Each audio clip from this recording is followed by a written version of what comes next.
Green Arrow Alpha. Good evening. It's Tuesday, October 7th, 2025 at 6:30 p.m.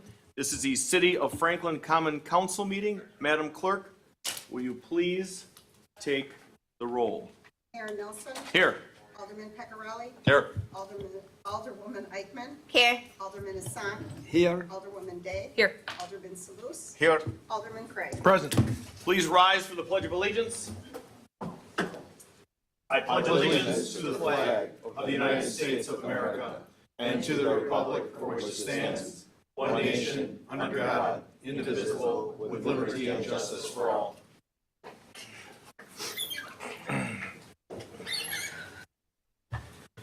Okay, next item up is citizen comment period, and I will read this verbatim as I always read it before every meeting and open it up after that. City of Franklin meeting rules of decorum for attendees and participants. For those attending City of Franklin meetings, number 1, respectful and orderly conduct is expected at all times. Number 2, disruptive or unruly behavior, including but not limited to clapping, verbal disruptions, signs, and outbursts will not be tolerated. For those wishing to speak during City of Franklin meetings, number 1, approach the microphone when the chair opens the floor for citizen comments. Number 2, state your name and address for the record.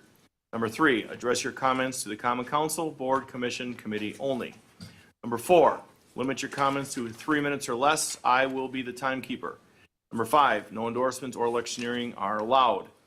Number 6, speakers shall refrain from presenting unduly repetitious, offensive, threatening, slanderous, defamatory, or obscene remarks. Number 7, persons wishing to speak as a spokesperson on behalf of a neighborhood, subdivision, homeowners, condominium, or business association, or similar group with common interests shall demonstrate their qualifications to do so according to City of Franklin Resolution number 2007-6227 before speaking on that body's behalf. Number 8, questions may be answered immediately by the chair or referred to city staff for a future reply in a timely manner. Those not adhering to these rules of decorum for attendees and participants will be asked to leave or will be removed from the meeting if necessary. Anybody wishing to speak at this time, please approach the podium. And if Andy, if you're first, you want to make sure it's working.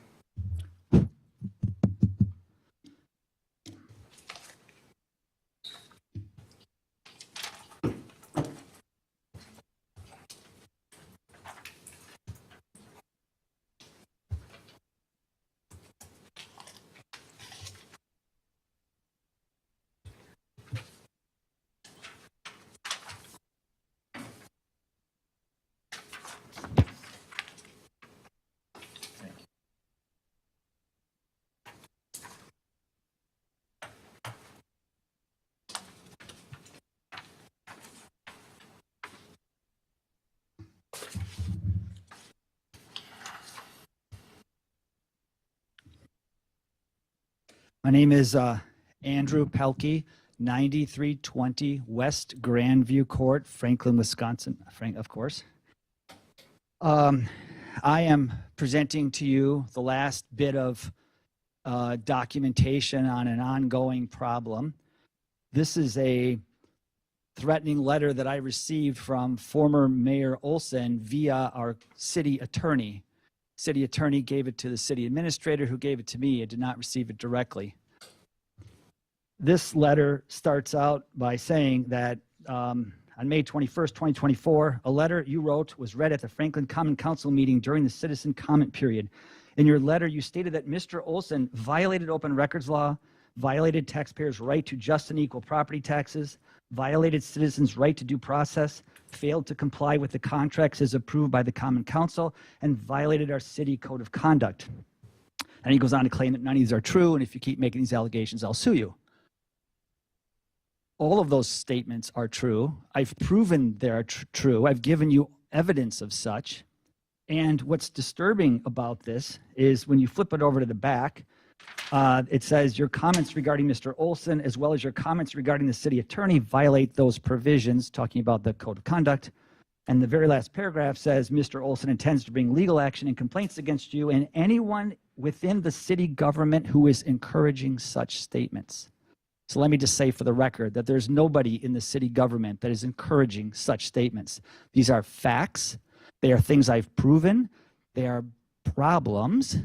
And high-ranking officials at the city, current or former, should not be sending threatening letters to people who are willing to speak up about malfeasance.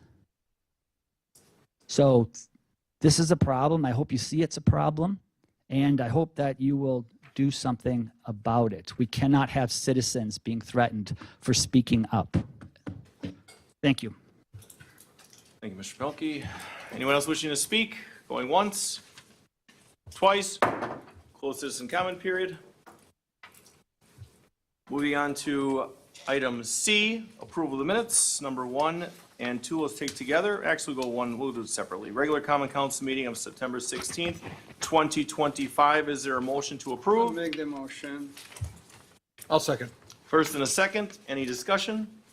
Seeing none, all those in favor? Aye. Any opposed? Ayes have it, motion carries. C2, special common council meeting of September 25th, 2025. Is there a motion? I'll make the motion. Second. First and a second, any discussion on this? Seeing none, all those in favor? Aye. Any opposed? Ayes have it, motion carries. Under D as in David, hearings, none. E, organizational business, if there's any reason to take these individually, I'd like to see a motion for all three, and then we'll do a roll call. I'll make the motion. I'll second. First and a second, further discussion, Mr. Craig. Number 2, Daniel Kenny needs to be altered from District 5 to District 6. Good catch, clerk. All right, so other than making number 2 in Alderman District 6, excellent catch. We'll move forward with that with a roll call, please. Alderman Peccarelli. Aye. Alderwoman Eichman. Aye. Alderman Assad. Aye. Alderwoman Day. Aye. Alderman Sluse. Aye. Alderman Craig. Aye. 6 ayes, no noes, motion carries. Under letter F as in Frank, there is nothing. Under G1, we've got a consent agenda for G1, A, B, and C. If anybody sees any reason to take these individually, is there a motion to approve? I'll make the motion to approve. I'll second. First and a second by Alderman Craig. Or was that Alderman Salus? Alderman Sluse. Alderman Salus, okay, first and second by Alderman Salus. All those in, well, actually just do a roll call on that consent agenda. Alderman Craig. Aye. Alderman Sluse. Aye. Alderwoman Day. Aye. Alderman Assad. Aye. Alderwoman Eichman. Aye. Alderman Peccarelli. Aye. 6 ayes, no noes, motion carries. Thank you, Madam Clerk. G2.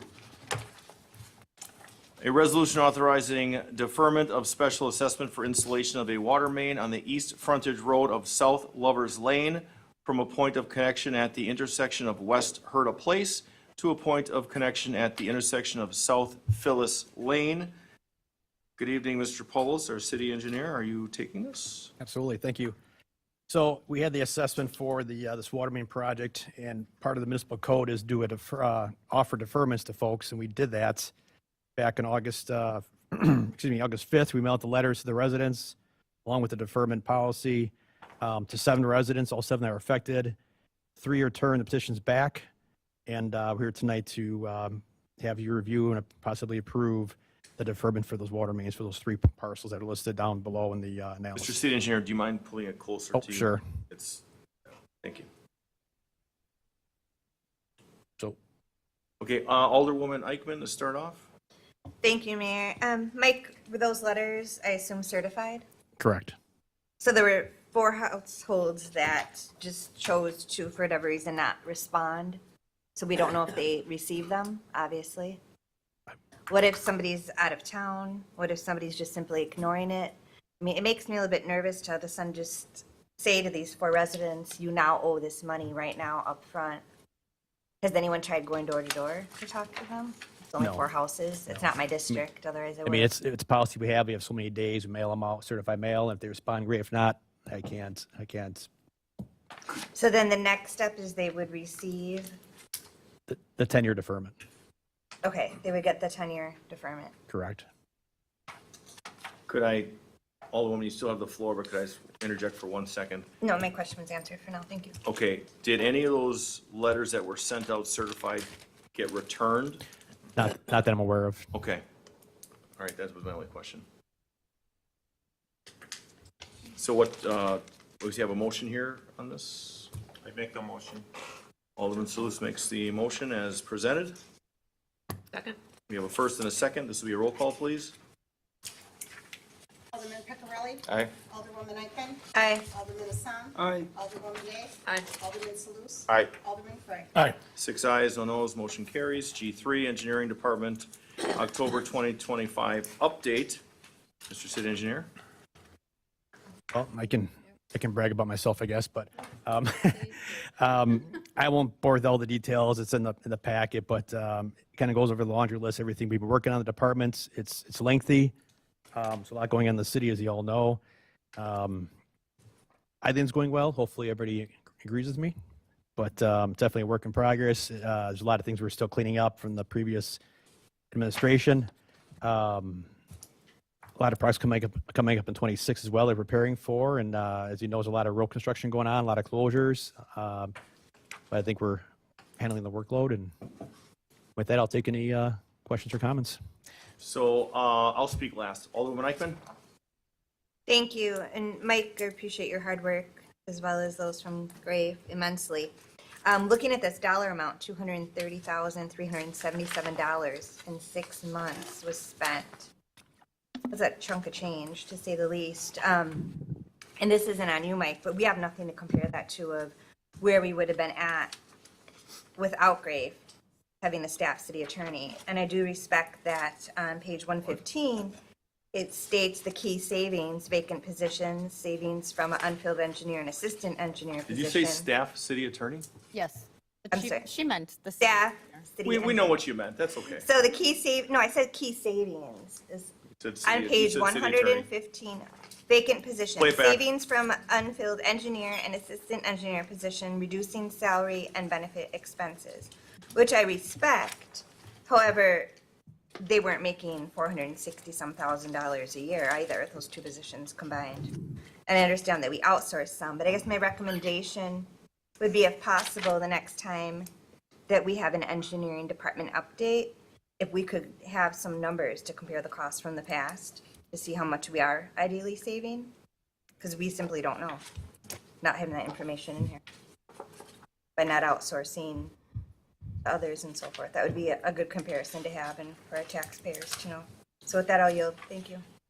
One thing, well, okay, I was going to speak last, but I was to ask you because you may want to prepare. I know one of the things that you had brought up in the past or when you came on was charging back to developers and projects fees and costs that we are incurring as an engineering department for the city of Franklin versus what we did.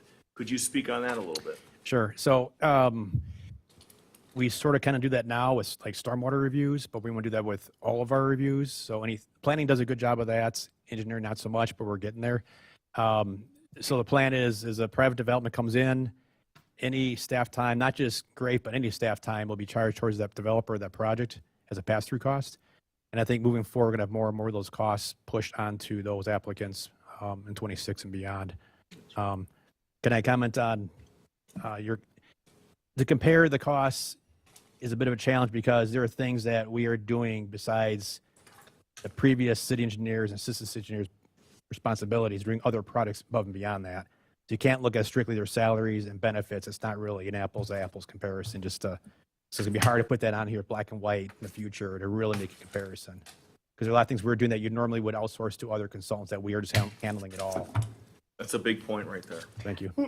No, but I do understand what you're saying, and we can certainly do that. And I know that Alderwoman Day had emailed myself and Director Brown asking for that quarter over quarter information to see what has changed. And certainly we can look at that and provide something, even if it's not apples to apples. You can see what has been spent on consulting in years past and then what we're doing right now and how all of that's shaking out. And that's what I meant. Thank you so much. You're welcome. Anyone else? Oh, Alderwoman Eichman? Thank you. In discussing, Mayor, the pass-through costs, which is on the top of page 114. So since 2025, the city has paid Grave only $20,000 for the development-related services that would be pass-through costs to the city. That seems kind of low. Is there any way that we'd want to look into increasing that as a thought? I would defer that question to the city engineer. I'll actually speak to that, sorry. I think in the past, what the city engineer has explained is previous applicants for all these developments were charged the consultant fee plus a 5% upcharge for administrative costs. I think going forward, we're going to look at increasing that. So it might seem low now, but that's because they have been doing a lot more city projects versus developer projects. That makes sense, thank you. And I just wanted to add too, with working just with Grave, it's so ideal as an alder, I don't have to sit and figure out what engineering firm is working on which project to try to have questions answered. It's just one go-to source where we can get everything answered, and I appreciate that. And the city still is using other consultants as well. We have projects that were underway before I came here, so we're going to continue through those projects. It just makes sense. So it's not just Grafe working in currently in city projects. Thank you for that clarification. However, yes, I do understand what you're saying. You're still the point of contact, which is Correct. very nice and streamlined. Thank you. And Alderman Salus. Just a question, like out of like this money, do we actually do a design work for the clients, or Absolutely not. no design work? No. This is just like someone submitted a project, the review process. Do you charge for reviewing a project aside from the fees? So when we review a development, we charge for our time to review their design, but we do not design their project. Well, Grafe will do designs for instance, St. Martin Water Main. We did the design for that for the city on behalf of the city, but we do not design things for private developers. Like It's not our role. if someone submitted a development plan for the city, and sometimes the plan's very complete and very clear that you can review it faster, others that way you have to go back and forth. Is there any discrepancy in the fees that we charge the client? They get charged every hour, so I can't control. Some plans are done better than others. Some have one review, some have a dozen reviews. It's completely out of my control. So the fees to any project that being charged is not a flat fee or Not a flat fee, not a flat fee. nor should it be, correct? Okay. And it's not just Grafe time again, it should be all city staff time. Planning, engineering, city employees, in addition to Grafe. That's the way the model really should be. I see. And that's common in other municipalities as well. Okay, and to add to that, I know what a great job and how wonderful it is to work with Grafe. I get the answers I need, I get it timely. I would encourage any of the electeds up here to attend the every Thursday meeting that they have, which does project updates, everything that's going on. It's right there, and it's an open dialogue, open discussion every Thursday, and you really get a grip on what all these things are going on, things that are also being proposed. I mean, this is only a small snapshot of everything, because we've got a bunch of things being proposed and in the hopper coming on. So we also talk about that too. So it's nice to get that perspective from Grafe. I just wanted to touch on that because you're mentioning the meeting, and at our last meeting, we had an agenda which had 32 items on it. So just an idea, it was 32 projects and things that we're working on. Yes, we're working on a lot of stuff. He's jumping. Okay, is there a motion to receive and place on file? I'll make the motion. I'll second. Okay, say that, Madam Clerk, what's No that? formal action is required. Okay, I just make it to put on file. We have first and a second, that's fine. All those in favor? Aye. Any opposed? Ayes have it, motion carries. G4, Franklin Civic Celebrations Commission event, request for spending authority for 2026. Thank you, Mr. City Engineer. Ann, are you coming up here for this?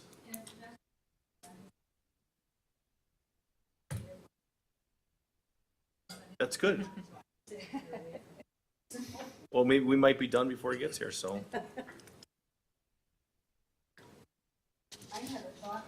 If you do, Anna, please take the microphone and just state your name and address for the record, and then we'll move swiftly forward.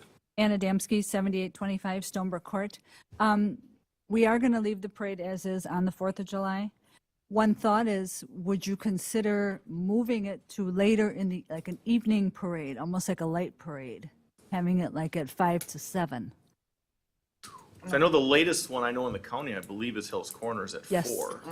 Is it at 4 or 2? Four. No, it's at Four? 4. I know nerdy things like that, I stick in my head. Yeah, okay. Okay, and we don't get much turnover from Hales Corners. And the only reason I thought later in the day is we have a lot of politicians that want to come, a lot of people that are struggling to go from parade to parade to parade and getting into us. Some can get in at the end, and of course I get beat down on Facebook because, Julian Bradley was at the end of the parade, how dare you? But they got to remember, these people are coming in late and they want to be at the end. So Right. I thought that would give other people that want to go around to other parades a chance also to come to ours. Just a thought. Alderman Eichman? It's an idea. I wouldn't recommend doing it for this year. I feel like wouldn't a lot of need to be put into that. And I don't know. I just think keeping it in the morning, traditionally, what we've always done. I respect that other politicians want to be in our parade. And not just But- politicians, but in Bergner, you're up. general, yeah. There's a lot of hustle and bustle that early in the morning and trying to get people in from Greendale and from Greenfield into ours. And not that, I have no issues with, DPW being lined up and, to keep our routes secure. But sometimes that stops people from coming in because they're afraid that they're not going to get in and they turn around and leave, so they don't come in. But Danielle, you mind giving Mr. Bergner? Thank you. I also think of a lot of the families that are attending the parades. Now we're doing this over dinner time. Little ones need to eat. Little ones Cookouts, need to be put parties. to bed. The parade can be wearing on families with totting around little ones. They may want to have a break of rest in between the parade and the fireworks. I mean, it's a thought to consider in the future. yeah, But- and it would help the officers as well because we've got officers starting the parade in the morning, having, all the different shift changes. This way, they're starting after 3 o'clock with the parade, and then they're also doing traffic after for fireworks. So we're going to have the same crew on at the same time, so that may help with staffing, but But it also leaves the entire rest of the holiday open to those who want to celebrate it, whether it be with their families and so forth, and having it, the day be Yeah. broken up by starting the parade later in the day. I feel like it would be competing with Hales Corners as well, even though I know you said that we don't have the same entries in each parade. I just think it's traditionally always been in the morning of the 4th of July, late morning. Greendale's parade starts at 9. If someone can't make it to ours by 11, I don't know what to say. Greendale's parade's not that long. right. So I would encourage any politicians, as you mentioned, whoever that want to be a part of our parade, I would make sure that we reiterate to them that they will be able to be a part of it. They'll just be towards the end of it Right. because they won't be able to be in the lineup. But I personally hold firm on keeping it at that same time for 2026 as we've always had it, from the 10:30 to 11. And I welcome any other thoughts from others, but I'll yield right now. You can yield for a minute? I will for 1 minute. Good. Mr. Pecorelli, as the representative on civic celebrations, what is your thoughts, sir? For the parade movie? Is that what you're asking? Or just Yes. overall?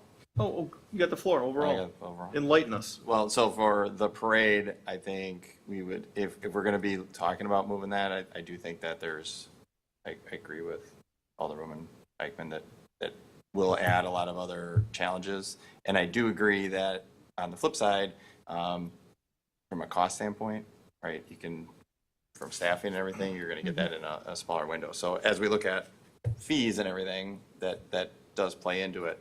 But I do think we would need more lead time to ensure that we got everything covered in moving it. So I wouldn't necessarily look at doing that for next year's parade.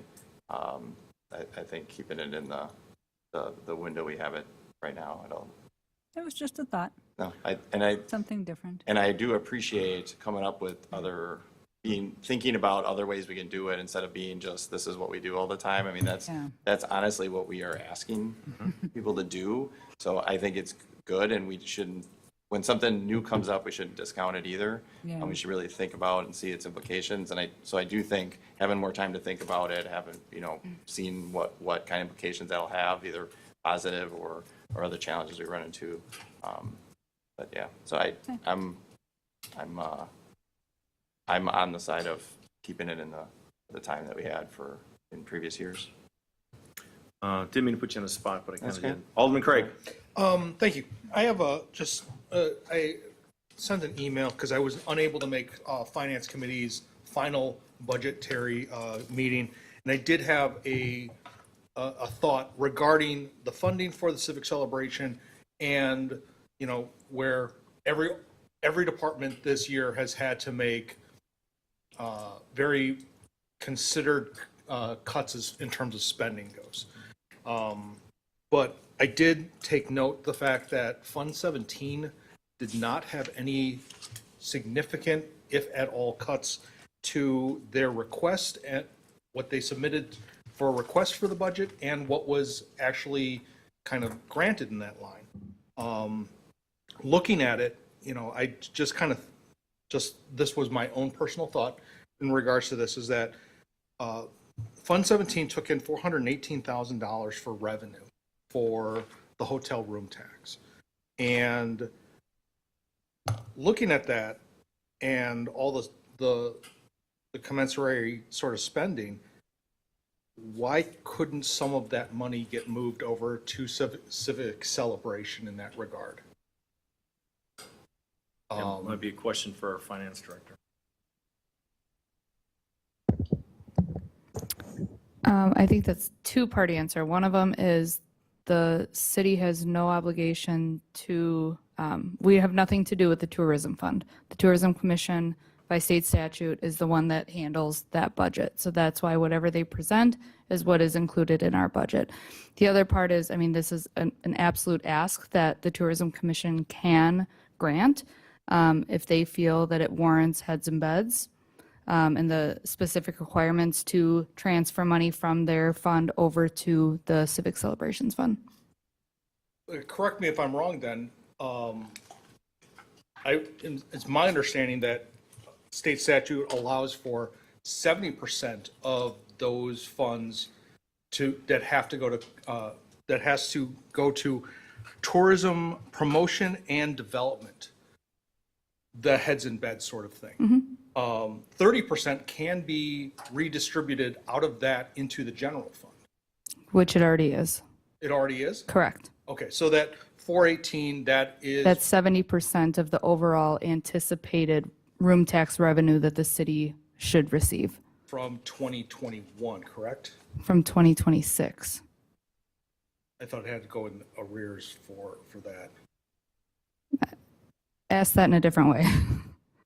Each year, I project a total amount of room tax revenue that the city is going to receive.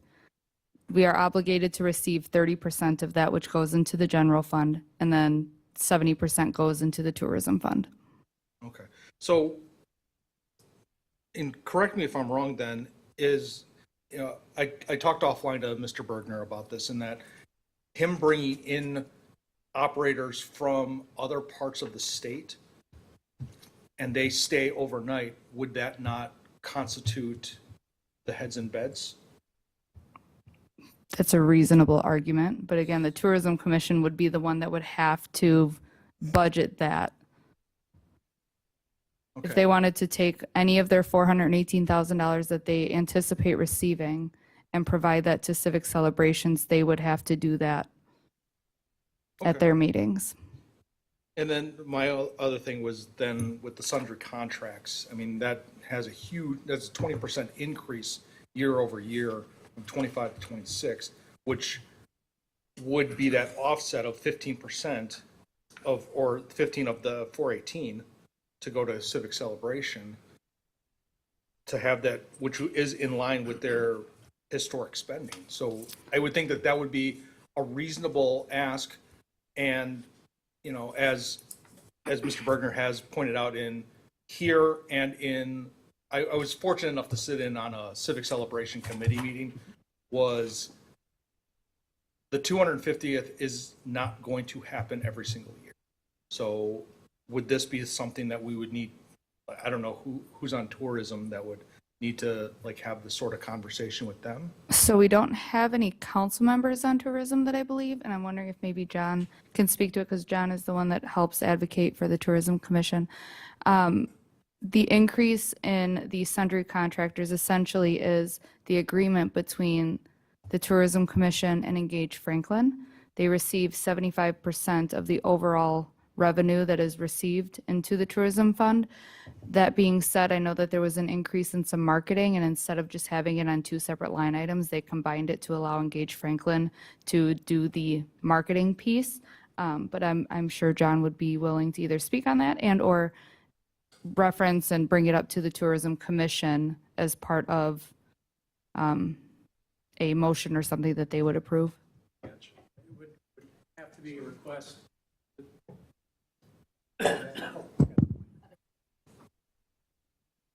It'd have to be a request to the Tourism Commission. And they have been approached before, but you would have to make the case for the heads and beds. And there is, again, since it's 75% is dedicated under a contract with Engage Franklin to go to them, there's that 25% that they still have latitude to utilize, as Danielle described. So, but hey, you'd have to approach them and make the case that this does generate heads and beds. Okay. I just would like to see if we can kind of accelerate this process because Civic Celebration, as John has kind of made clear to me, is that time is not on our side when it comes to what they need to execute on in terms of the entertainment piece and the other moving parts to secure the entertainment that's part of Civic Celebration. And correct me if I'm wrong on this. Oh, very correct. A lot of, So, Mr. Bergner, if you just state your name and address for the record, please. Mr. John Bergner, 8501 Parkland Drive. Thank you. A lot of our entertainment has to be booked almost a year in advance. We're already past that. There's other communities. We got Summerfest we got to compete against. We got Greendale, New Berlin, Oak Creek, Greenfield, and a lot of them already have contracts out there. And, you know, I have a good relationship with some of the agents out there, and I need to give them an answer quickly. And They're holding up for me.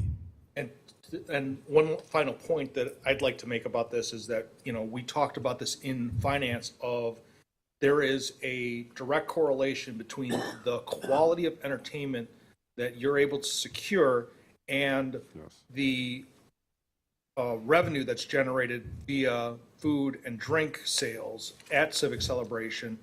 And if we're unable to get quality performances and or people to come through for the city of Franklin, we're going to see that as far as what the revenues are from the Civic Celebration as a whole, correct? 100% correct. Okay, that's all I got.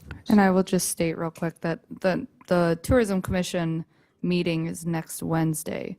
So if we can possibly put something on the agenda for next Wednesday, pending how tonight goes, but absolutely get some sort of answer or recommendation from them. Oh, okay, then November, unless we call a special meeting for this. Oof. Alderwoman Eichman. Thank you, Mayor. Overall, the increase from last year to this year is only a matter of $7,000. And as we had discussed last meeting, a good portion of that is due to the new tariffs put on fireworks. But just a couple of minor questions is on the tariffs. That's what we No. were, Well, I'll get to my point. Go ahead. okay, so we were informed. Well, it says here, the 2026 budget for 3 days is 117.3, and 2025 is 110.3. So that's where I'm getting that 7,000, if that's what you're questioning, Mayor. So printing is going to be $1,000 more this year. Any rhyme or reason, out of curiosity?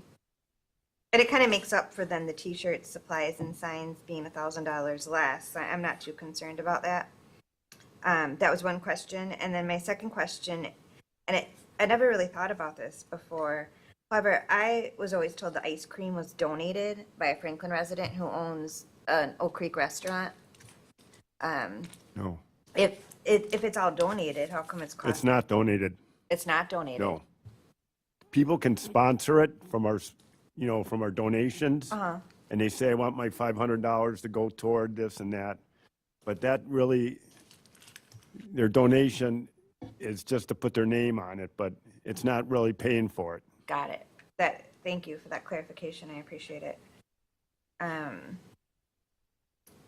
The parade is less money this year, or I'm sorry, for 2026 by $3,600. Yeah, we didn't get any donations that said I wanted donation to the parade at all. Most of them is a general donation, you know, a fixed amount for the festival. And has there been any talk of how the elected officials will be in the parade this year versus spending money on transportation? If we can walk, maybe have the Boy Scouts It's going to be hold up to you banners. guys, whatever you want to do. I'm s- Everybody's That's gonna- dangerous, Ann. Everybody's going to be on their own. We want to each have a brand new Lamborghini. Yeah. Or- So, okay, No, we can we discuss that We further. either go back to with the cars if you want. Everything costs money. That's just Right. it. You know, and even some of the groups we have in the parade charge. So trying to cut it down to not paying anything, I can't, but we can get it down to 1,000 probably, but Right. And I respect what you've done the past few years with us not walking in the parade. And you bring up social media earlier. We get beat up every year by that too, saying elected officials are too lazy to walk. We don't want to walk, when that's not the truth, when we're told Right. we basically have to walk. I like to get my steps in, and Yeah. and I was told I had to ride in the past two parades. but it's nice to have used as a group as well. It is, but we could all still remain in a group all together as we've done years prior as well. But I'm just thinking that's one way to cut costs is by not hiring transportation to Right. put us all on when, Absolutely. we could walk. And if someone couldn't, then they could find a way around that. But, so those are just my only questions and points for now. So thank you very much. And with that, I'll yield. And Michelle, one more point to make. Like the fireworks cost us $30,000. And we have Payne and Dolan, who's always been a sponsor of the fireworks, gives us $5,000.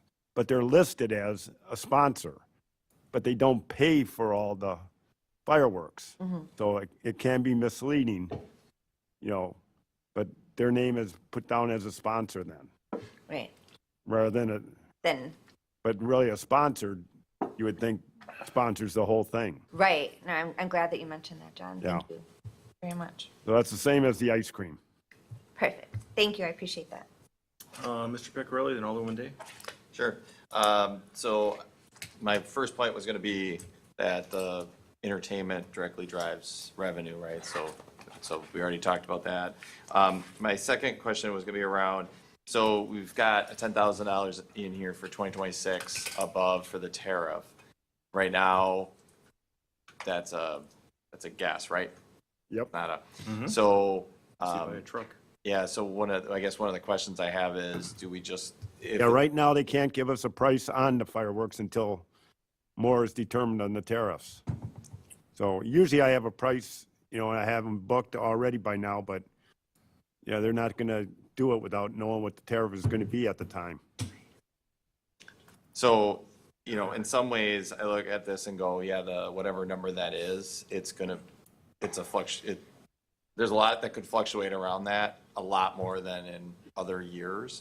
So, I mean, in some respects, I go, do we just set it at 30 and then come back later when we figure out what it's actually going to be? Because otherwise, we're going in with 10,000 more and we don't know what it's going to be. So that's one of the questions I have on that one. And then when we were just talking about the ice cream, so when we go through the ice cream, how much, I didn't get a chance to ask this in the civics, how much is left? Do we hand it all out or do we end up with some No, remaining? we usually we try to cut it down every year. We usually have about 4 cases left, meaning 4 boxes. Some goes to City Hall, Police Department, and to the fire departments. And if we still have anything left, we'll go to the senior citizens. Who are you dropping off at City Hall? It's going right in the freezer downstairs. Freezer The freezer's downstairs? full, yeah. And nobody knows about a freezer downstairs. Interesting. 20-year-old ice cream. Yeah, it's in the refrigerator freezer. Mr. Pecorelli, you still got the floor. Yeah, so you said like 4 cases. How many cases do you start with? Oh, God, I think we have 9 or 10 cases? What did we get? Yeah. Yeah, I think it's 10 cases. So could we cut that in half for next year? Ooh, hey. So But then we run the risk of you guys are standing up there handing out ice cream and we're out. No. I get that. You but know? Perhaps I'm also not enough looking ice- at, We did cut Total it back. We dollars. did cut it Yeah. back this year too, and we still had, so it's hard to tell because you don't know what your weather's going to be. You don't know how many people are going to show up. right, Yeah. We can Okay. cut it back, I guess, another No, a little bit. 2 or 3 careful with that. cases, but, All right, and then, and we had a request also last year that, or this year that we needed to have strawberry. Yes. Okay, bring that up. That may be an extra cost. We'll see. and then the other item I had was, so printing for the 6,000 that's in here, can you just at a high level go over what you're spending on? Yeah. Out of that printing, the major part was when we put a flyer in the newsletter, we have to pay for that flyer in the newsletter. So that's part of the printing. The printing is we mail a lot of our donation letters out, and that's part of the printing. And the tickets that we use for our ticket sales of beer, that's part of the printing. So that is a lot involved there, not just, getting stuff printed at the copiers. So that includes all our tickets, and that's like 80,000 tickets, and, and our flyer in the newsletter, and our mailing of our donations. That's postage. The postage is separate there, but the printing of the letter and all that is part of that printing cost.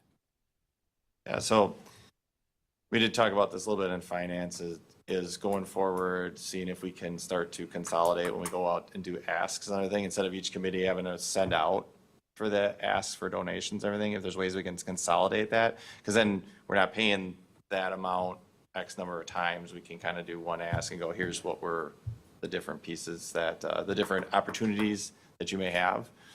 So I do think we have to look at that, because it is a way to save, and it hopefully would benefit all the different, Because we use Marlin Printing, the same as the city of Franklin Right. uses, for our tickets and that.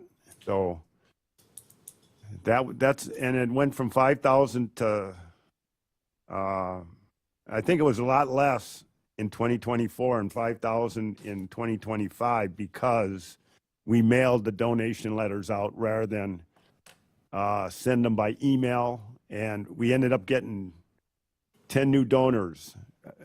I'm guessing 10, but more donors due to the mailing. And I did a random sample mailing, and so it worked out better to mail them than to try to get it by email. Yeah, they get lost in everybody's inboxes. And then the other item on here, and then supplies, signs, and T-shirts. That's all the banners and all those types of things. Anything else that's in there? Is there anything in there that we would have the opportunity to dial back a little more? We're doing the shirt, the shirts we're going to do half. They will be for volunteers only, so we're not going to be giving any out to the city or anything else. So they're just going to be strictly volunteers. So we'll be able to at least save 2,000 on those, hopefully. And we are going to solicit a new vendor as well. Who does a lot of, she does a lot of printing and gives us good prices. So we're going to try somebody new. All right. But we will have to get 2 new coolers, for the soda in the tent, beer tent. So that's a necessity because that keeps the beer cold and we don't have to get as much ice. So we got 8 of them now and we want to get 2 more to make it 10. So that is in the supplies also. And so where is the ice? Is that in the supplies also then? Is that all part of, in total? Ice? Ice. Baby. Is it in that total that we? Or the have? ice in that total? Yeah. No. Ice is like the Miscellaneous? beer that we have to pay for. That's all depending on what you sell and what you use. No, that's not, this is all stuff that I have to prepay for. I'm going for approval to, things like the beer, we get billed for what we use, and the ice, we get billed for that for what we use. So it's not somewhere I have to sign ahead of time. You know, the entertainment, the fireworks, the rentals, the ice cream, you know, and then the other stuff is miscellaneous. But this is stuff that I have to have approval to sign contracts on. That's what this is.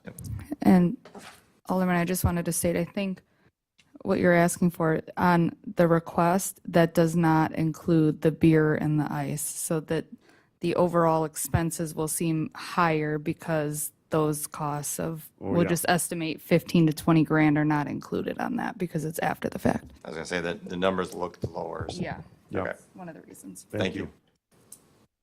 All right, I'll yield. Alderwoman Day. Thank you. So you addressed a couple of the things that I had questions on, and I just wanted to say to both Ann and John, thank you for trying to rework this. You obviously heard, the last time you were in front of us here and when you're at Finance Committee. So I do appreciate trying to, find new ways to do things and still have a really great program for this year. So I was going to ask the question about the shirts, so I'm glad to hear we can cut costs a little bit there. The one thing that we haven't talked about yet, and this might be more of an internal staff conversation, was about kind of the elephant in the room are the charges that come internally to you from DPW and police. And I'm hopeful that internally perhaps we can find, a better system so that those costs aren't so exorbitant year over year. One of the things we talked about in some of the finance committee meetings was outside of the traffic control for the fireworks and the parade, could you use the auxiliary police to walk around? Or, did you need to have anybody walking around with police being so close in proximity to where you are, sort of like the fire department? You don't have, an EMT hanging out by the food trucks because they're right there. So there might be some potential to save some costs on that side of things. And same thing with DPW, looking at the dates of when this is set up. Some of the costs may be able to come down if, you're setting up on a Thursday and it ends on Sunday. Perhaps that Thursday during normal business hours and Monday during normal business hours, they can come and collect things so they're not, on overtime and things like that where we can save a little bit of money. So I think there might be some internal staff conversations we can have that will help your bottom line a little bit.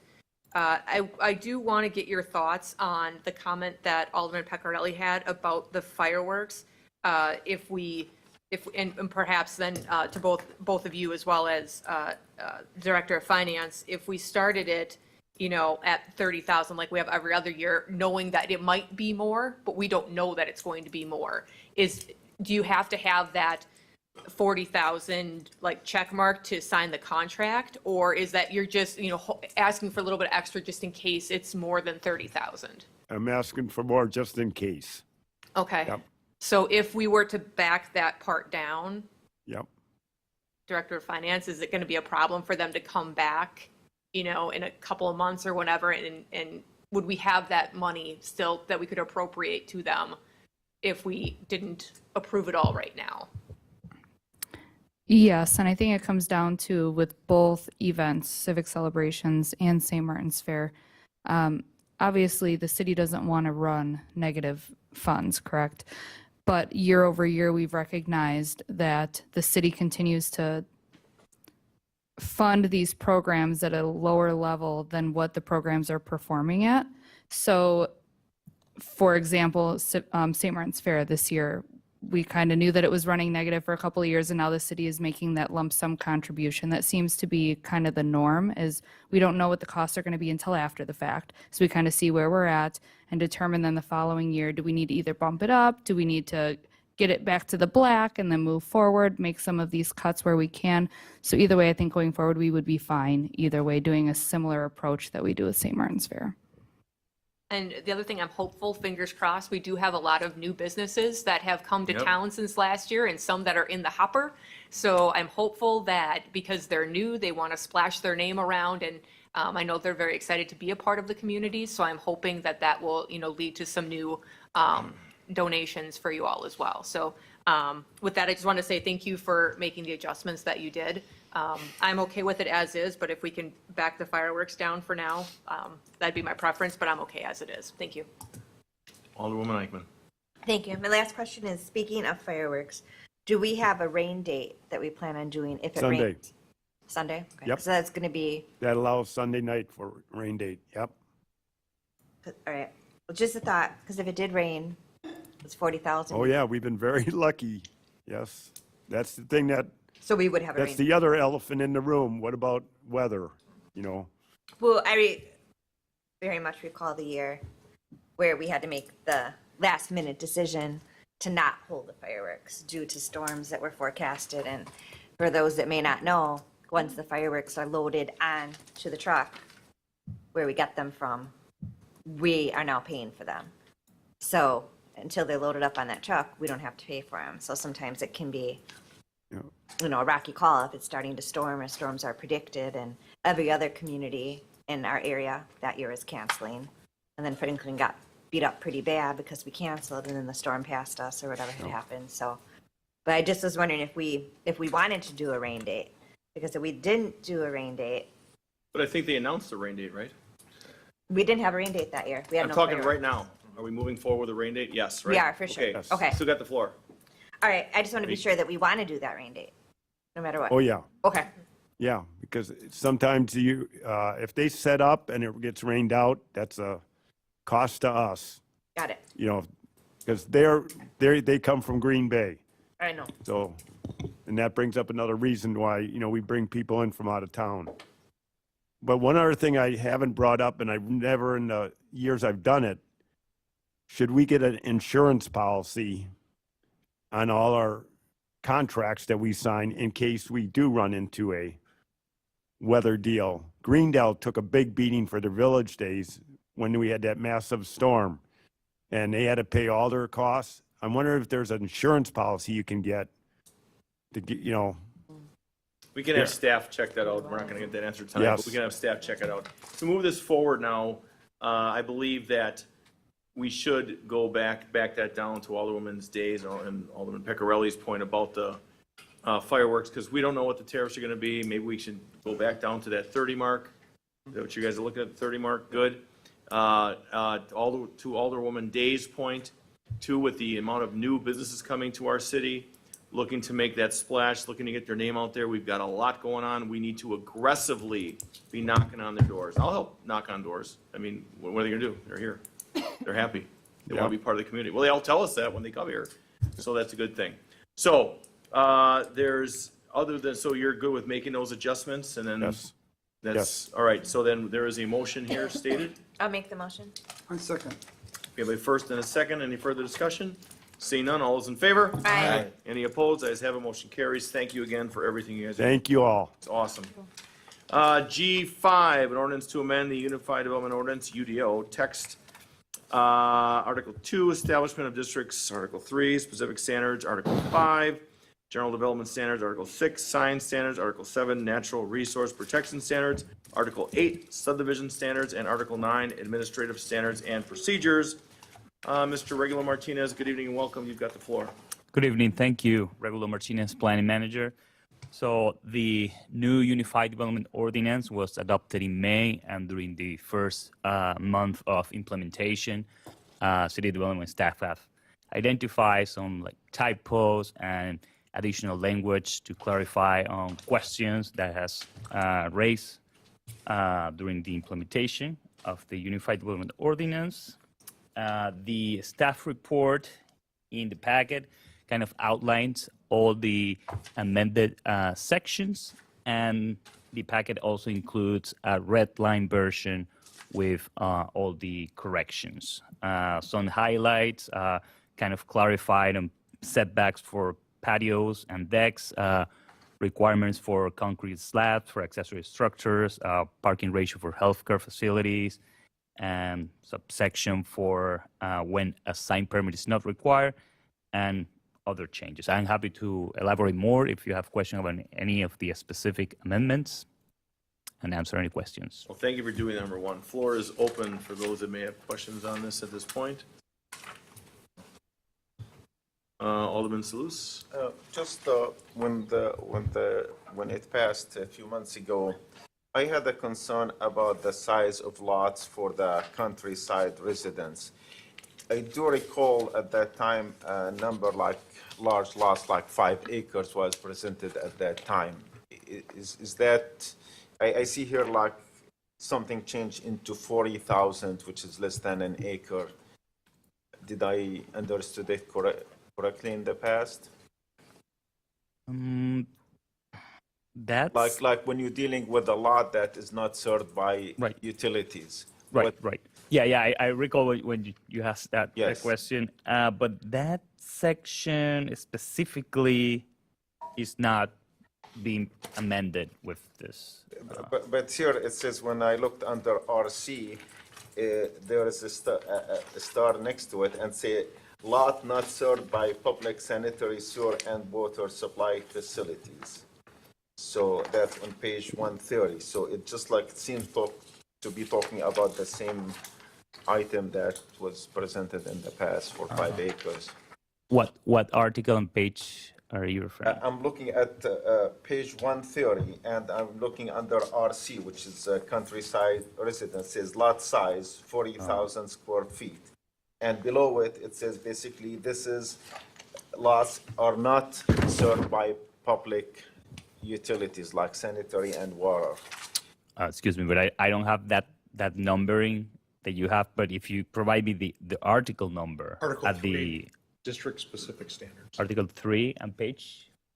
130 on my, Page 1 of Yeah, page Article 1 of 3. your- oh, one, I'm sorry. Oh, no. He's got a different. But yeah, that section is not being amended So with this. then what is the revision. difference between this 40,000 and the other 5 acres? I don't see it. Oh, okay, yeah. So I'll answer the question, but that is not being changed with this amendment. The 40,000 square feet is the minimum lot area if the area of the subdivision is served by public water and sewer. Okay, and if it's not served by public water and sewer, that jumps to 5 acres. Oh, And that's that section is actually comes from the comprehensive plan. It's a recommendation of the comprehensive plan that was implemented with the adoption of the new UDO, because the zoning ordinances needs to be consistent with the comprehensive plan. But that section is not being changed with this amendment. But still, my question that wasn't to get lots under this 40,000. There is an asterisk or star next to it. I look down there. It says lots not served by public sanitary, sewer, and water supply facilities. So basically, it's specified that this lot is not served. Well, because the service, I mean, it will depend on the location of the lot that is being subdivided. If the area is not served by water and sewer, then minimum lot area is 5 acres. And if it's served by public water and sewer, then it's 40,000 square feet, which is approximately 1 acre. Okay. I'm sorry. So you said, I yield. Okay, Alderman Pecorelli? Nope. All right. So under signs not requiring a permit, there was a new section added for that. So in here, it lists, if I go back to, it's section 15-6-04, so as a permitted and allowed sign types in the district. And there's a sub in A.2, there was already something in there that said sign types not requiring a permit, and it lists those marked in a certain way in the table. And those are post and yard signs, post sign and yard sign. But then when you go to the section that says signs not requiring a permit, the following outdoor signs shall be allowed without issuance of a sign permit, and you list those. Post signs and yard signs don't really show up in that list, and so I guess the question I'm having is the purpose of this list to be exhaustive or examples? Because the way it's worded right now, do that as an exhaustive list, and that would actually exclude post signs and yard signs. I'm reading this. Yeah, good point. So that section will be kind of in addition to the table. Okay. So can we update the language so that it's Right. not so restrictive? Right. Yeah, Mhm. thank you. good point. Okay, I yield. Thank you. Alderman Craig?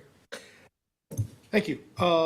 Regarding the environmental, or the natural resource protection standards, one of the things that we've kind of run into is there's been a lot of uncertainty as to whether we were using the old UDO, the new UDO, and now with a new amended UDO.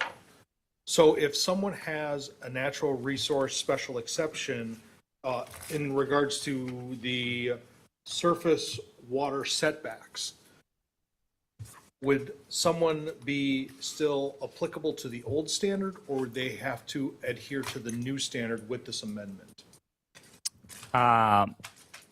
If they apply before the adoption of this new amendment, then it will go through whatever codes it's current at the time of the application. However, this surface water setback was in the former UDO. With this, that's and my, it was missed. Then that's why we are correcting and that's the new what UDO to bring that yeah, standard. that's that my was that's missed. my that's Yeah. my concern is that it was there, then it wasn't, and now poof, it's reappeared, and I think it causes a great deal of confusion for an applicant where, wait a minute, this wasn't part of the new rules and guidelines that we adhered to, and now you're telling me it's going to be a thing in the future. It feels very kind of bait and switch for an applicant, where if they're trying to be in compliance, and it's like, great, I don't have to worry about the surface water setback, and now, yeah, you kind of do. So how do we kind of circle that, kind of square that circle in that regard? Yeah, I understand. Kind of we're trying to correct that deficiency that we identify, and it's also a requirement by Wisconsin Chapter NR 115 that of the 75-foot setback. So, and again, it depends at the time when the application is submitted to see what code will fall. Do we see any other items that were established, removed, and then having to say, hey, we need to bring that back? Or is this going to be it, and we're kind of done tinkering with this for the foreseeable future? We hope that in the, say, short term, like in a year, we don't expect further amendments because this was that we identify by implementing the code, questions from an applicant, questions from a staff that at the time we were drafting were not identified.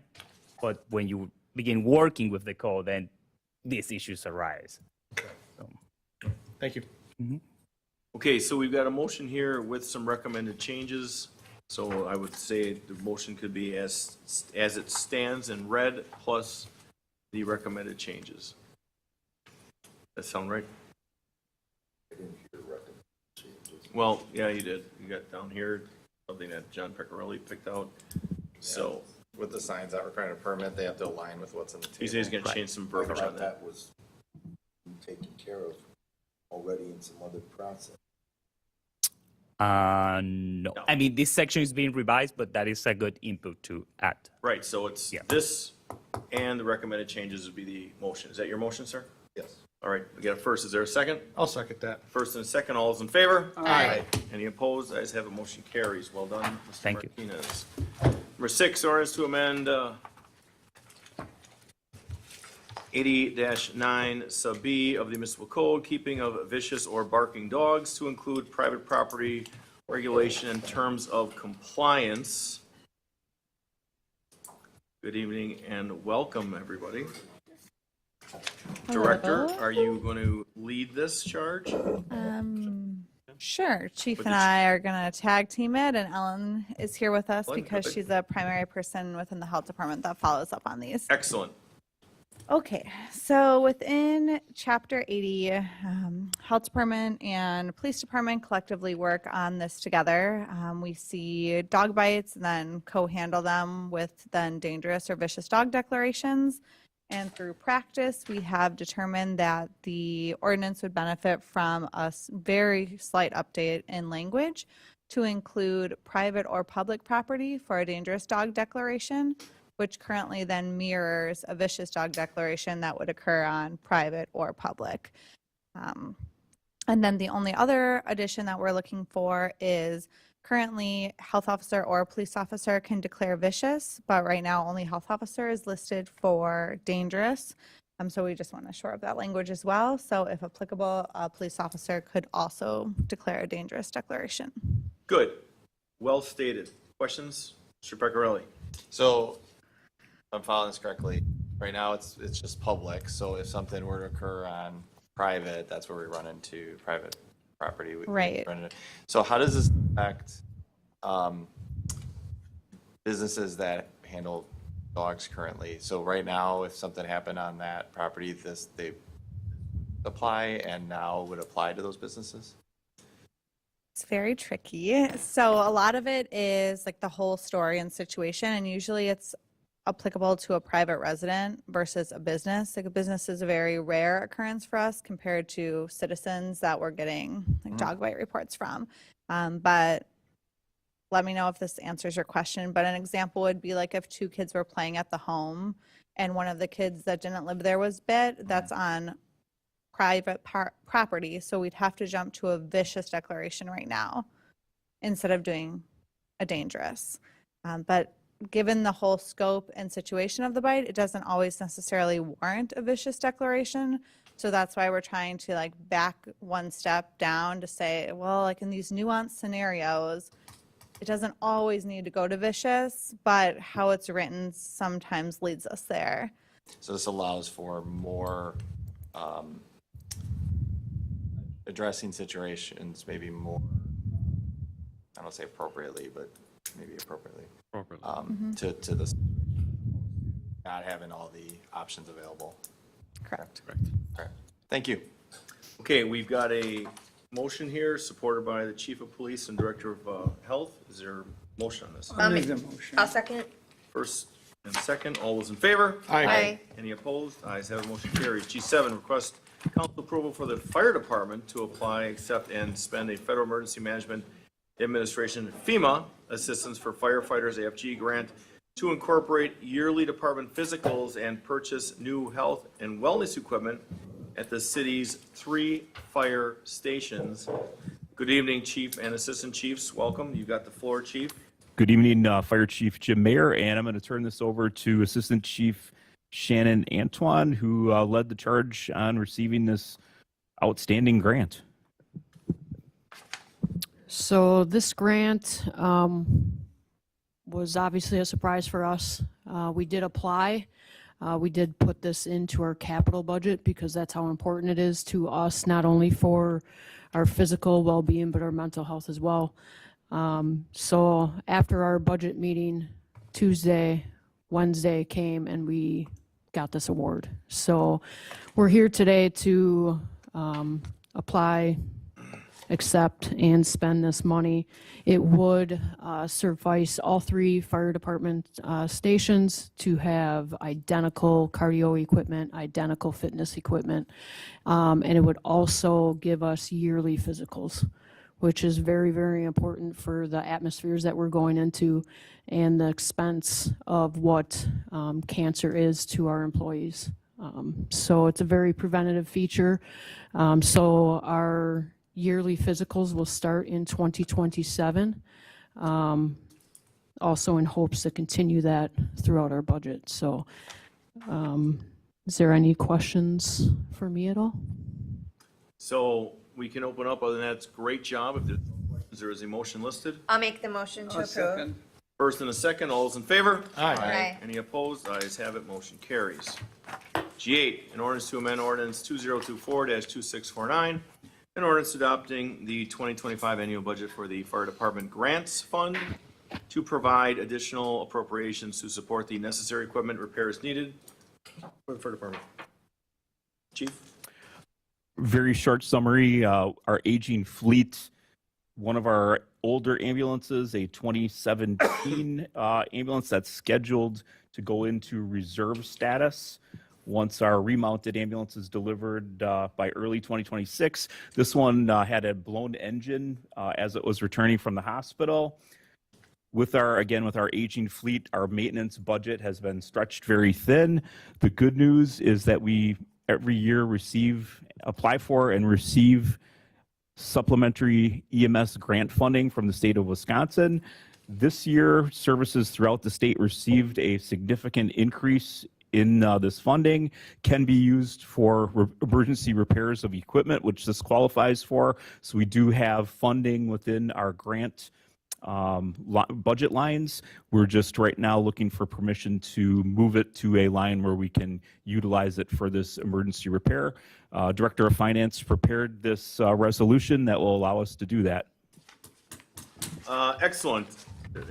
See nobody asking. There's a motion here. Motion. I'll second. First and a second. This is a roll call, please. Alderman Craig. Aye. Alderman Salus. Aye. Alderwoman Day. Aye. Alderman Hassan. Aye. Alderwoman Aiken. Aye. Alderman Peccarelli. Aye. 6 ayes, no noes, motion carries. Great job. A resolution for emergency authorization to contract with Kelman Restoration for the recommendation of mold at the City of Franklin Fire Station number 1 in lieu of the public bid process with a not to exceed amount of $28,753. We can go into it, but I understand, it's, okay, I'll start. So when this was brought forward, and I was made aware of it, which as an alderman for 6 years prior, I never heard of the issue. And then once we were made aware of the issue, we're going to take care of it. And we have to take care of it. And we're not going to play games and mess around with we have to take care of this now. Big time safety issue, big time. And we're doing it now, we're doing it right. And then we're going to move on because we're not going to have our employees sick and everything else going on. So there is a motion here. I'll make the motion. I'll second. Just We got a first and we've got a second and we've got further discussion. Alderman Salus. when it comes to mold issues, the most important factor is to eliminate the source.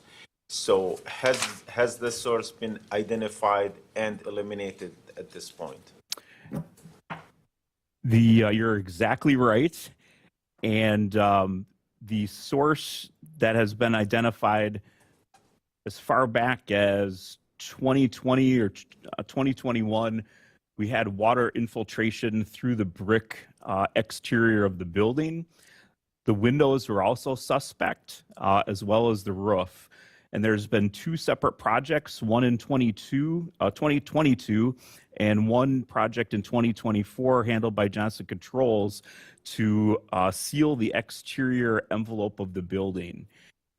And as the mayor said, we've been dealing with this for quite some time, and there's a fair amount of frustration with fire department staff, fire department members about taking action on this. We believe that we have made very good progress in the sealing of the envelope. There is one area and one window in particular that we are still suspect of. And the only way for us to get a handle on this is to take the drywall off from the inside and do a water test so we can actually see from inside where it's leaking. I'm actually going to turn it over to AC Mankey. He leads our facilities maintenance. He might be able to add a couple cents on that. I just want to say Shannon gets all the good stuff and I get the gloom and doom. Guess I'm the new guy.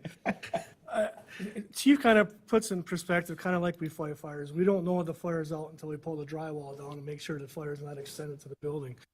So this here, it's just, I think it's a tip of the iceberg. We don't know what we don't know. What part of this is, though, is to do a water test to make sure that it is, that it's sealed. Because we're not going to take the drywall down, mitigate the mold and all that fun stuff and put it back up if we're just going to put a Band-Aid in. We want to take care of it right. So I mean, I can't, I wish I had a crystal ball and I wish I could say it's only going to cost us. I just don't know, and we won't know until they start taking down the drywall and see where the mold actually is. So this budget number here of the 28,000, is that for the remediation of the mold and restoring the drywall, or this is just only for the remediation? This project is strictly for the remediation. The funding is already in the capital budget for 2025. We are really fast tracking it to obviously make some progress and to also get ahead of the cold weather that's upon us. The rebuilding phase of the inside is actually in the 2026 capital budget.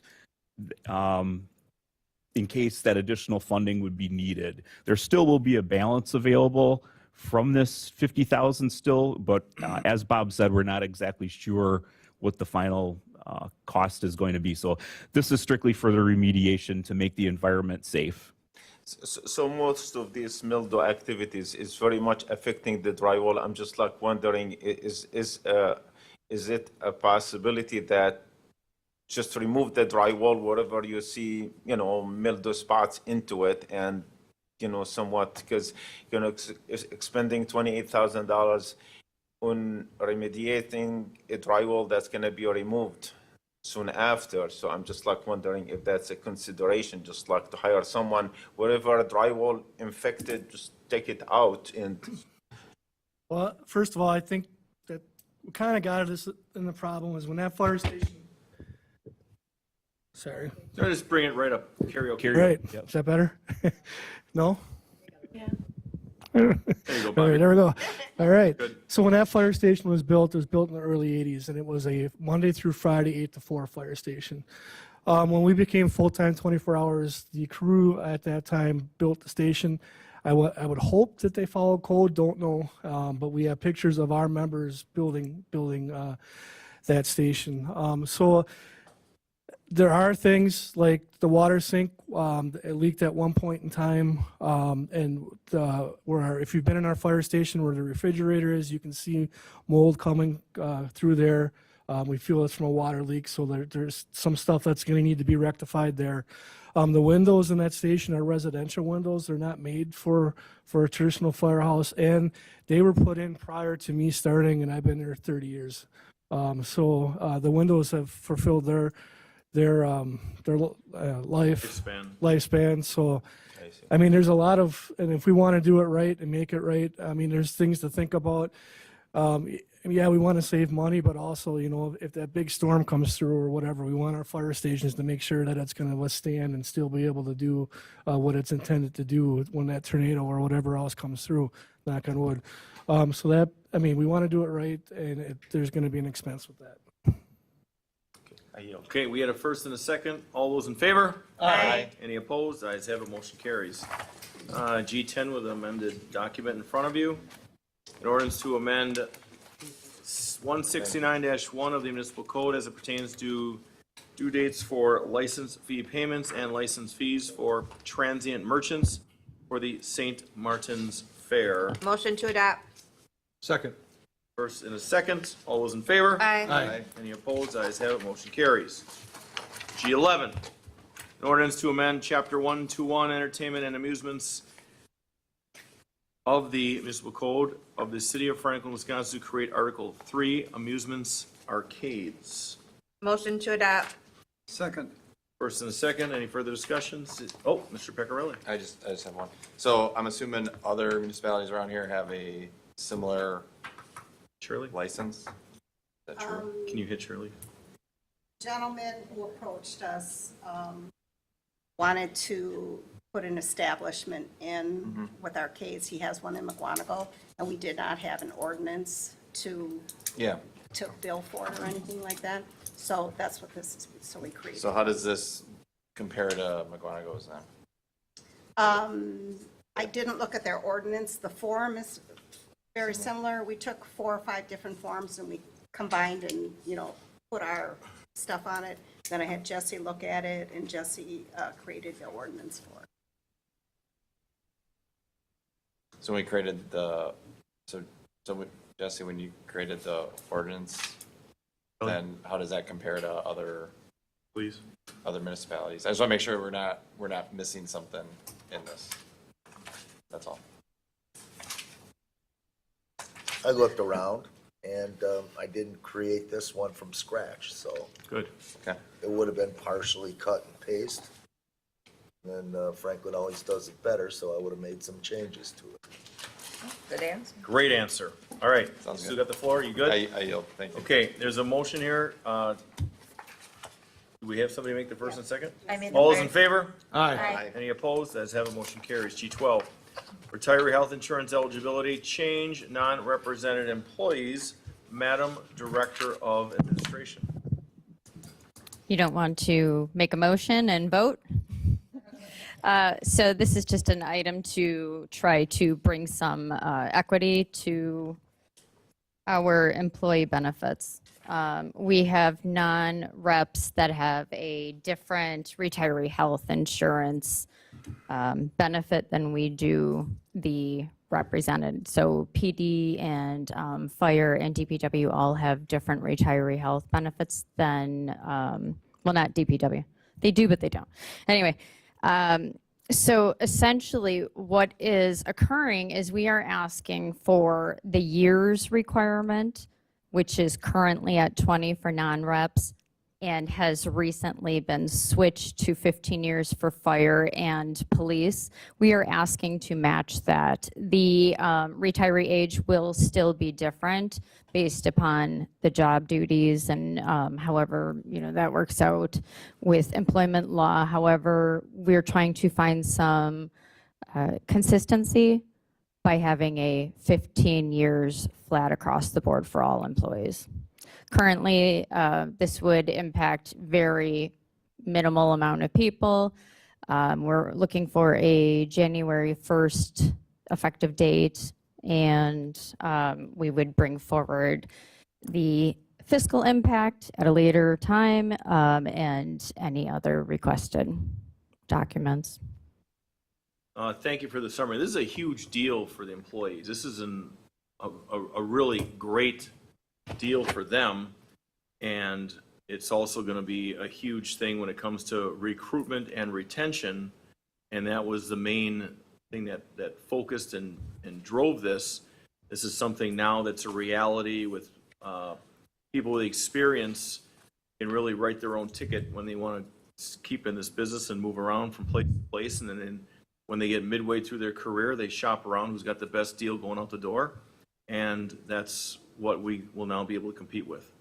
Before, Right. we really didn't.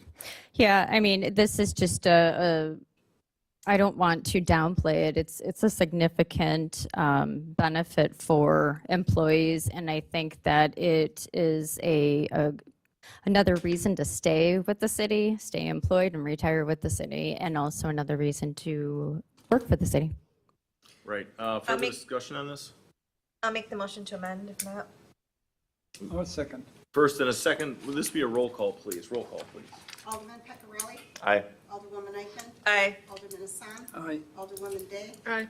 Alderman Salus. Aye. Alderman Craig. Aye. 6 ayes, no noes, motion carries. Going on to G13. Elimination of Good Friday holiday, addition of personal holiday, non-represented employees. Madam Director of Administration. This is essentially removing the Good Friday holiday from some of our employees, not all of them get that, and just providing them with a personal holiday. So currently, we have employees that receive personal holidays, and we are just requesting that the amount of time that we would have off would be equal. We're just requesting that they actually have some flexibility with scheduling it and then use it as a personal day versus using it as a holiday, so then you wouldn't show up for work that day or what have you. It offers flexibility, it offers benefits for scheduling, for departments, and again, it's just kind of working our way to some sort of continuity within the city.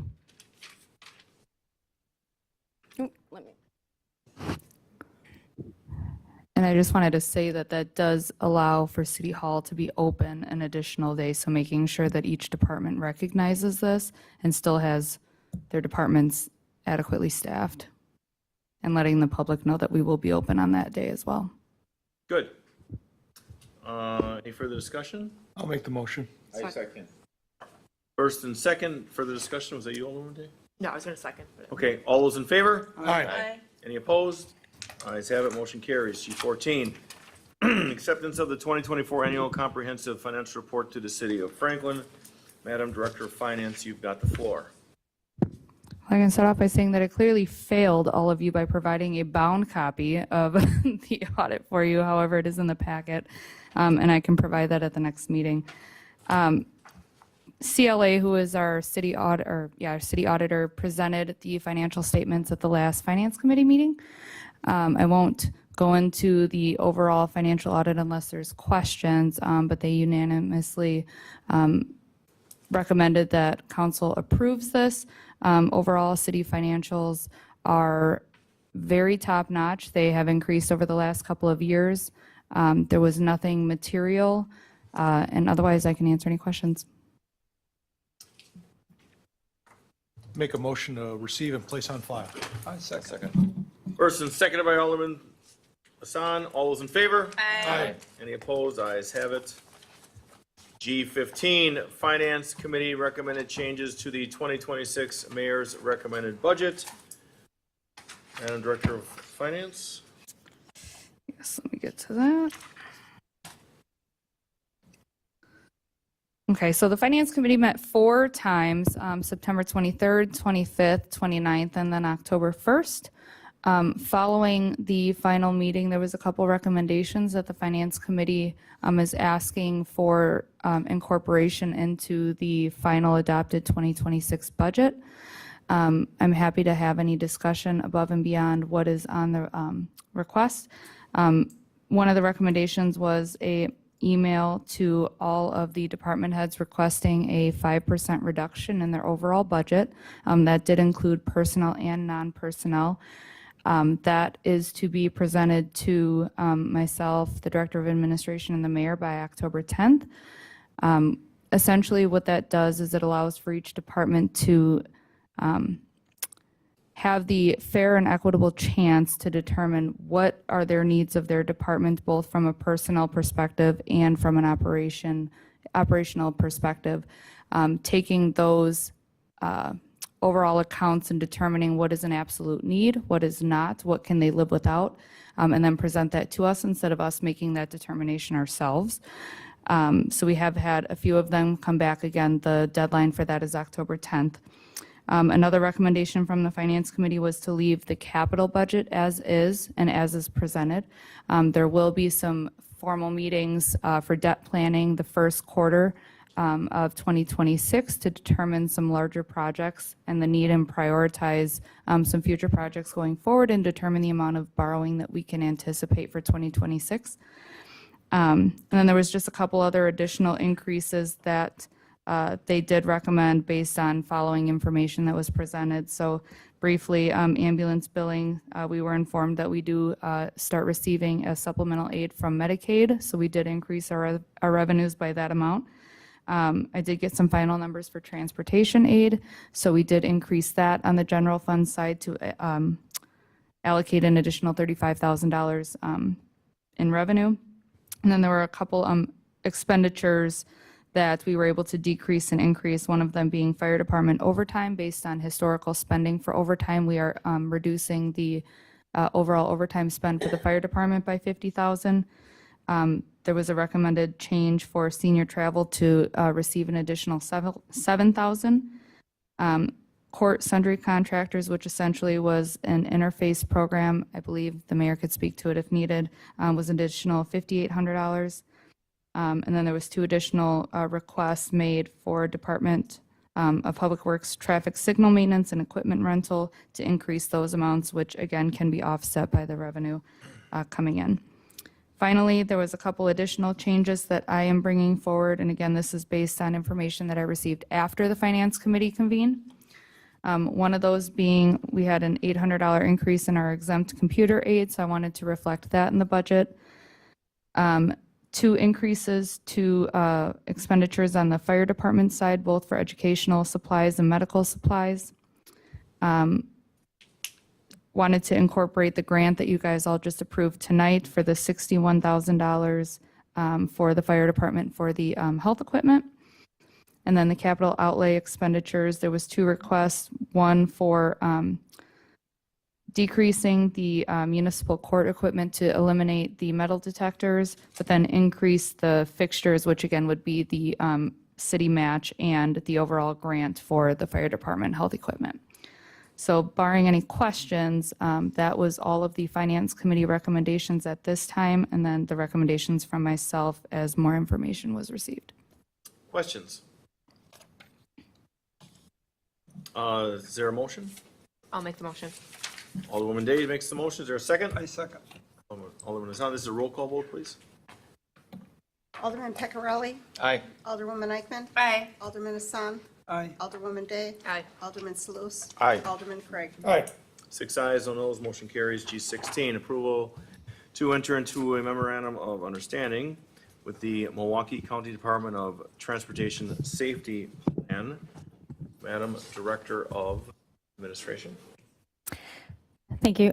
So this is just to enter into a memorandum of understanding with the Milwaukee County Department of Transportation through their safety plan program. It does not cost the city anything.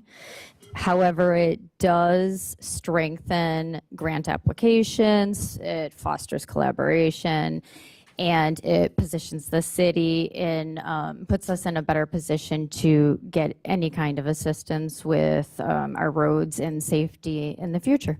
Perfect, well stated. Alderwoman Day. Just one quick question, since this is not kind of our normal boilerplate MOU type thing, I just wanted to make sure as city attorney didn't have any issues with any of the language that was in here. Otherwise, I'm fine with it. No issues. No issues, good. Microphone's not on. Okay, there's a motion here. I make the motion. I'll second. First and a second, all is in favor? Aye. Any opposed? Ayes have it, motion carries. Going to G17, we are going to take a break. We're going to take a 10-minute break, 10-minute recess. It's 8:01. Please be back at 8:10. He asked me to do that. All right.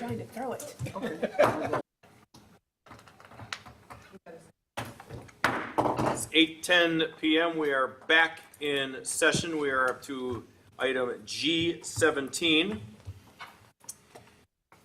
All right, G17, Alderman D2, potential commercial residential development and proposals and potential developments agreement in relation thereto for, including but not limited to, properties at 9661, 9745, 9821 West Loomis Road, 9710, 9760, 9824 West St. Martin's Road, 9530 West Putes Road, 9355 West Brentwood Park Drive, and other properties surrounding the intersection of St. Martin's and Loomis Roads.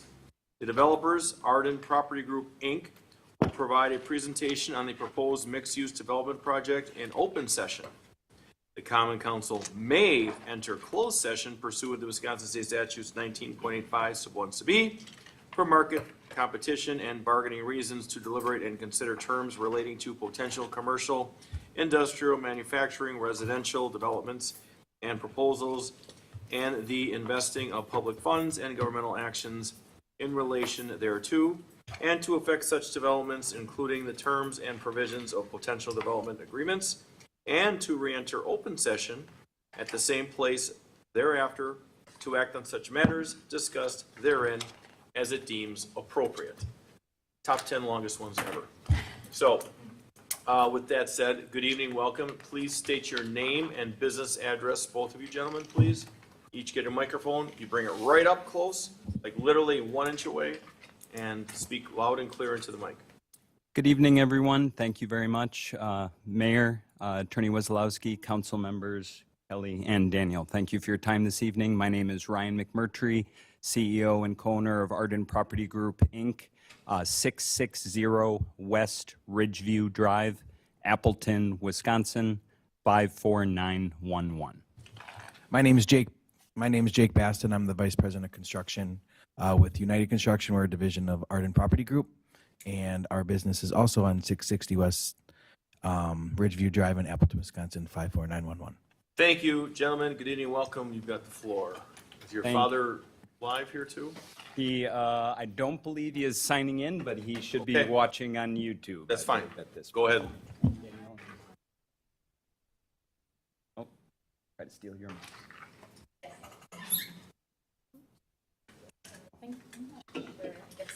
Scroll a little bit to select it. I already selected it, I should say, scroll to, or, Oh, no, I had it and I screwed it up. it's the edge. Just gonna be fully. Not letting me. Oh, wait. Minimize. That's ridiculous. Okay, there we go. Perfect. All right.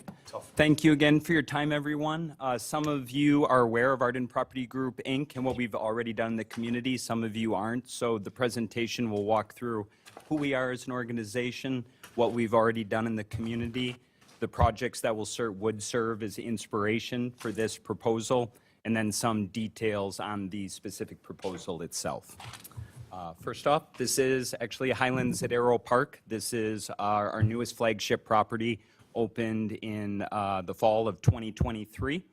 We are currently building it in phases with the 6th phase under construction right now, which will open in May of next year. The final phase, 7th phase of the 256-unit project, just started construction, and that will open in May of 2027. So this is our vision of our overall company, which is to create and unite communities through meaningful connections and memorable experiences. So what you're going through right now is what we have in front of us? Exactly. Okay. Yep, I've handed out every one of those. I know you'll be, or you may be going into closed session, so I'll walk through this, but I didn't want you to have to take detailed notes or try to remember everything.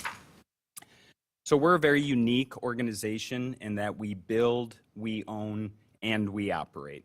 As Jake already said, he oversees our construction division, United Construction. We only build for ourselves. We do no third-party construction, and we typically build in 2 divisions each year and construct about 50 to 100 apartments each year.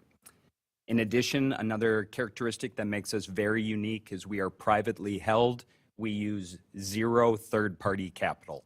All assets are funded and owned by 2 families, which is very rare in the multifamily business. So these are our assets, we own them, we hold them, and we rarely, if ever, sell them. And finally, we also operate them. We serve as the property managers for all of our assets. So that's all the on-site team members. And just like our construction division, we do no third-party property management. We only manage our own assets. This is a portfolio map of our assets. All of our assets are located in Wisconsin, 100% of them. We currently own and operate 14 different properties. As you can see, we tend to gravitate around the western Milwaukee suburbs, western Madison, the Fox Valley, De Pere, and then we have 1 property up in Weston, Wisconsin. So overall portfolio statistics, we run 2 main brands. We have our Highlands brand, that is our age-restricted product type, 55 plus. It's very unique in that it's different than what a lot of other operators would consider senior housing. This is age-restricted, but we offer no higher levels of care. There's no nursing. It is simply age-restricted, which is our focus of our portfolio. As you can see, of our overall portfolio, which is right around 3,700 units, over 3,000 is currently our Highlands brand, the age-restricted 55 plus. That is the primary focus of the component of our proposal tonight, which I'll provide additional details on. Secondly, we have our Paragon Place properties. That is high-end, non-age restricted, market rate multifamily communities. In addition, we are unique because we're self-funded, we build each year, and we have a very long-term perspective. If we find a good piece of land, we acquire it, we hold it, and that allows us to control larger swaths of land and create more of neighborhoods than one-off communities.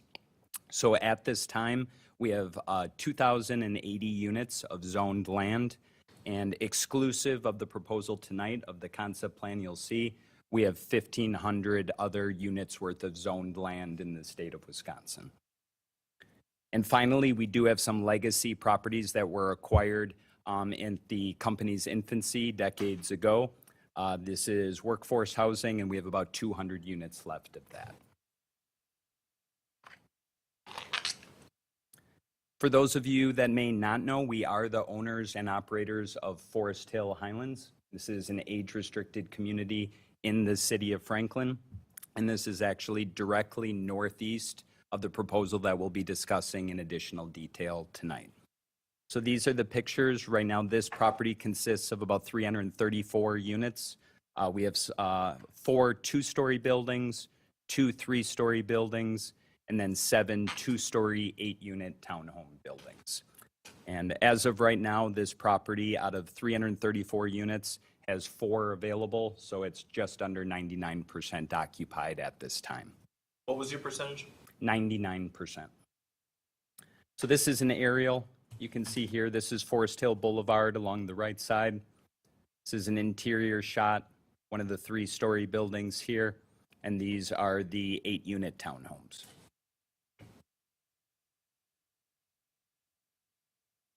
And just, that was phased construction, so that was built, and I'll get into more detail on the timeline, but that was built between 2002 and 2020. That's another reason why we like to buy large swaths of land, because we are self-funded and we don't use third-party capital. We like to take bite-sized chunks and then build a little bit each year. Also, with the age-restricted component in particular, they tend to be slower to absorb. So that allows us to take those smaller chunks down to allow them to fill up before we construct the next phase. So this is, again, returning to the Highlands at Arrow Park. This is our new, again, flagship age-restricted 55-plus property. This is the property and amenity package, one of the 2 properties that would serve as the inspiration for the proposal that I'm making tonight. So these are aerial shots you can see. We love to be in high-end single-family neighborhoods. This is looking directly north. This is just north of Lisbon Road in the village of Menominee Falls, directly north of the border of Brookfield. So these are 16 units of the 2-story townhomes, very similar to the ones that we constructed at Forest Hill. Typically, we construct a large amenity package first.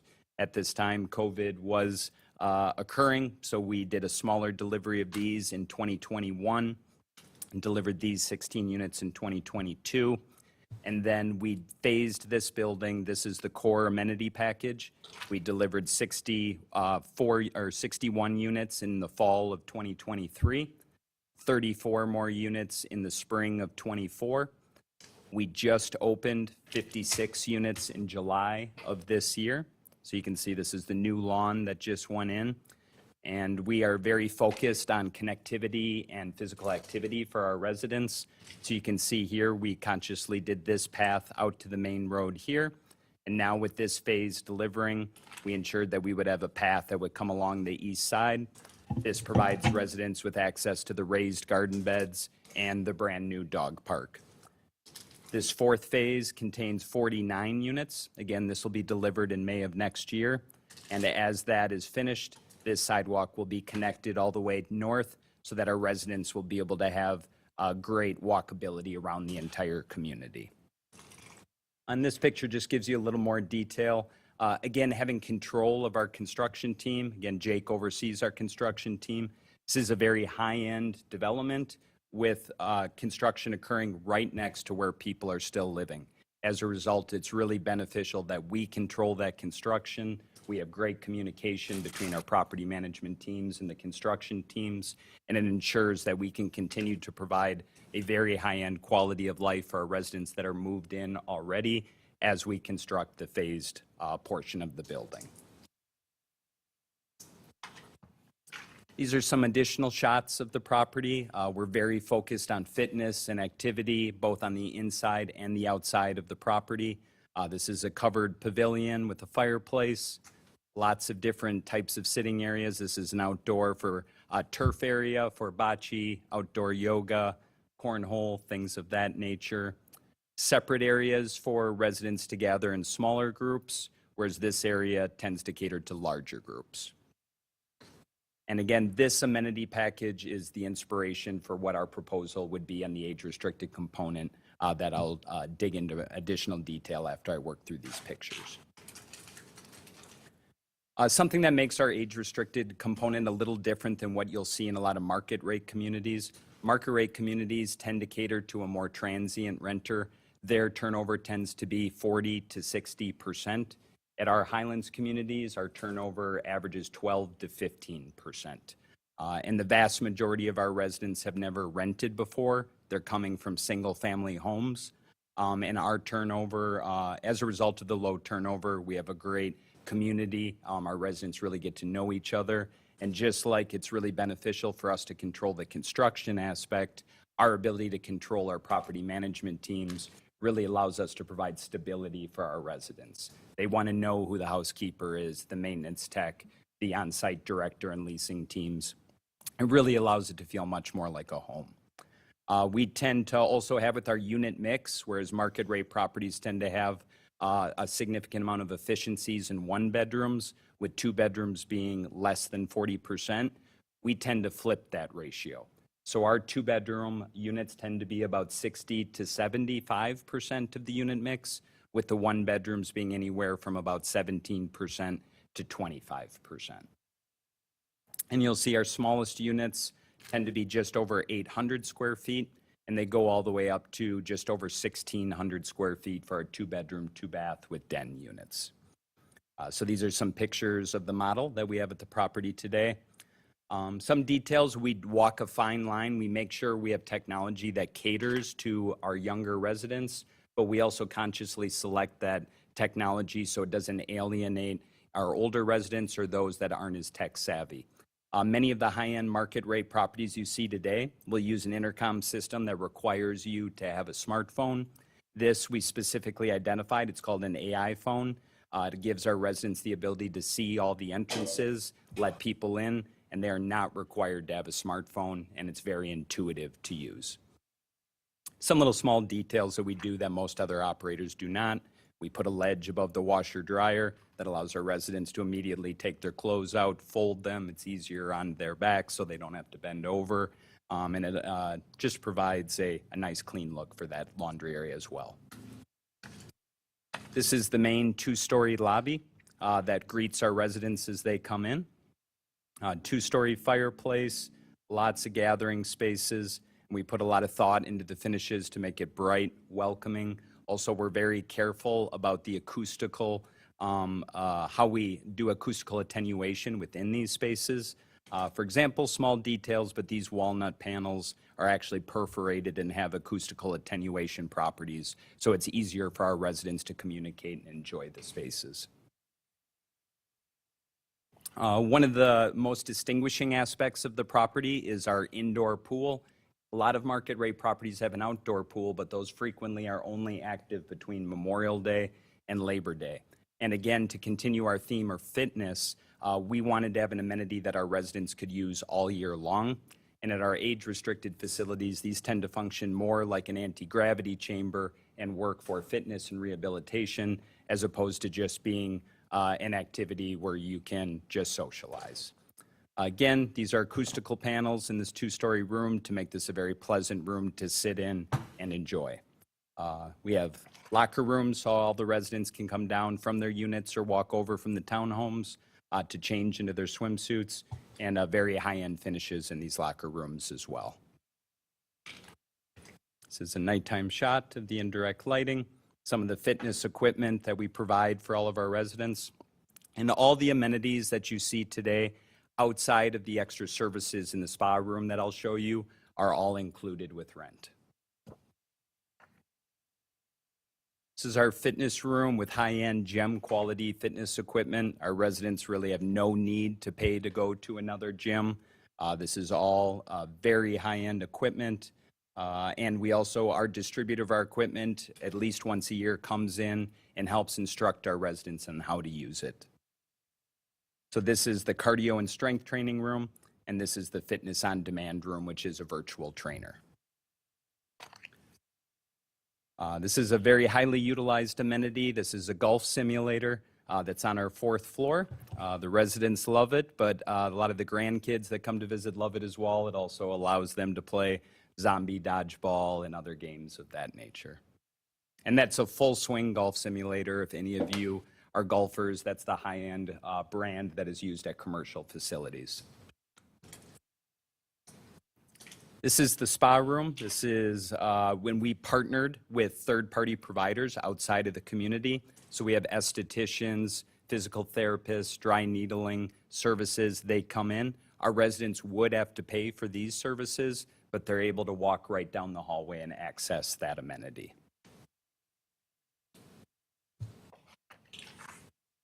This is our community room and demonstration kitchen. This is one of the core gathering areas for our residents. Again, I'll get into it more with the activities, but we partner with, we'll have chefs come in, teach our residents how to make something, cocktails, complex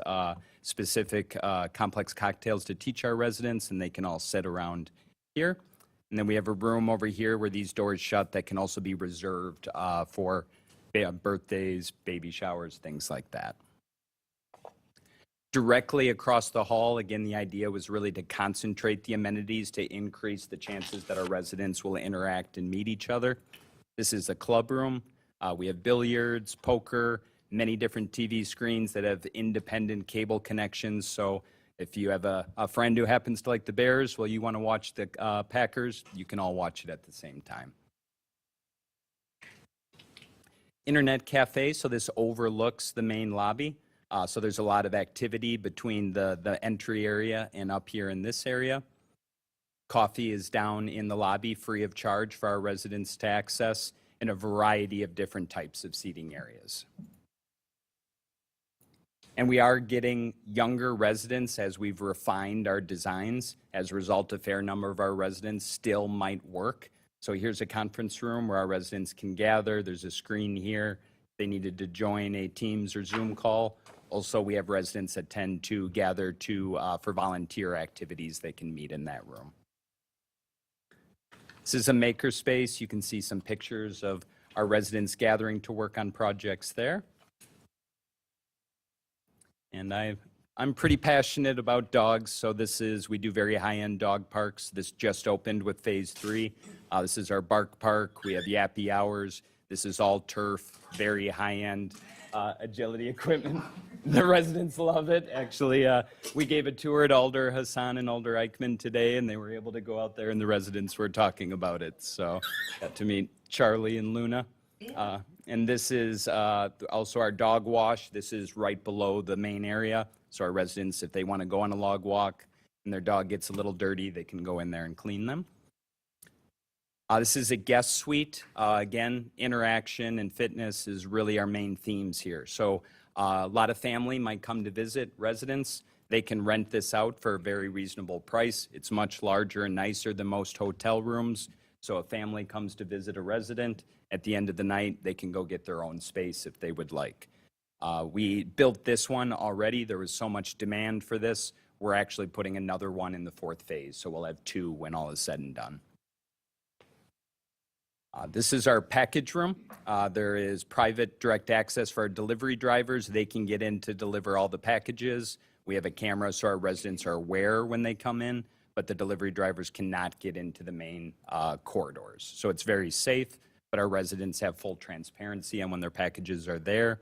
The larger packages use our parcel pending system to put in the locker, and then they can choose whether they want to get notified by text message, email, when their package arrives if they didn't see it on the camera. These slides really focus on the activities and the recreational events that we have at most of our sites. I won't read all of this in detail. It is in your packets that you can see. Again, our tagline is meaningful connections, memorable experiences. These are pretty incredible pictures that show our residents enjoying their time at the community. Exercise and fitness, engagement. That was Derby days. And we do not offer meals on a consistent basis, but we do have meal events that we will have catered in. So you'll see some of that going on there. So that is all Highlands at Arrow Park. That amenity package, again, would be the inspiration for the proposal that you'll see tonight. This is the latest iteration of our Highlands product. This was just approved in the city of Madison. This will be constructed on the west side of the city of Madison. So this is very high-end, mostly two-bedroom units. It's a new style of floor plan that we're very excited about. So this is also an L-shaped building that is very similar to the building that is on the northeast portion of the proposal. So this is what very similar to what we would make a detailed proposal on if we were able to come together on the TID and the financial structure that we're discussing tonight. We're unique in that we focus on using mostly masonry. Again, that's because of our long-term perspective and the fact that we aren't looking to sell or exit the investment in a 3, 5, or 7-year window like many developers are. So again, this will open in the summer of 2028 and will begin construction in the 4th quarter of next year. These are just some more renderings. Almost all covered patios or balconies. They are very large patios and balconies on this structure. They're 12 feet wide by 8 feet deep, so you can get a full table out there. And these buildings always have structured underground parking garages. Each resident gets one underground parking stall included with their rent. And then depending on the specific building, we do typically have some extras which residents can pay extra for if they want another car space. So again, that's really who we are, what we've done in the community, and what would serve as inspiration for the detailed formal submittal that we'll be discussing tonight. But now we'll get into the specific attributes of the proposal. And for those of you, I'm sure you've seen other proposals in communities. So this is our project team. Again, Arden Property Group, Inc. We serve as the owner and the developer. United Construction is a division of Arden Property Group, Inc. that serves as the general contractor on all of our projects. Trio Engineering is the civil engineer. They do a significant amount of work in Wisconsin, highly respected company. Potter Lawson, one of the oldest architects in the state of Wisconsin, very high-end architect. They were responsible for the Highlands at Bear Claw Way. And then Psyche Design serves as our landscape architect, one of, if not the highest-end landscape architect firm in Wisconsin. So some of you might be aware, but this has been quite a long road. So it actually started back in 1997. The piece of land that we're going to be looking at tonight was actually acquired prior to the land that currently contains Forest Hill Highlands. The reason Forest Hill Highlands was constructed, it had the nice entrance on Forest Hill Boulevard, and the company, we were really waiting to see what would happen at the intersection. So we didn't want to start constructing what was happening on the 22.5-acre site, which I would show you on one of the future slides, until we had clarity there. So again, that was in 1997. The land for Forest Hill was acquired in 1998. And those 334 units that currently comprise Forest Hill Highlands were constructed between 2002 and 2020. In 2012, we came to the city and we obtained approvals to construct 154 age-restricted units and 132 market rate units. So that was already 13 years ago, and we've been delaying construction because of the uncertainty with the future use of the 30-acre site to the west. In the summer of 2020, we were really hoping to begin moving or understand what was happening on the corner, so we approached the city and asked about what was going on with that location. So that's specifically the site that's directly east of the intersection of West St. Martin's and West Loomis. And at that time, we were informed that the only organizations or uses that were interested in that parcel were gas stations and personal storage facilities and lower-end multifamily deals. So at that point, we went from being focused on our 22.5-acre site to really being focused on protecting our existing investment in Forest Hill Highlands. Because we knew if storage lockers or gas stations were to occur on that parcel, that would permanently alter the trajectory of that location of the, or that area of the city. So despite a lack of a desire to acquire that piece, we knew we needed to protect our investments. We contracted the site in the fall of 2020. That site had been bank-owned for more than 10 years. The attorney that was working on it said it was the longest bank-owned piece of land he had ever worked on.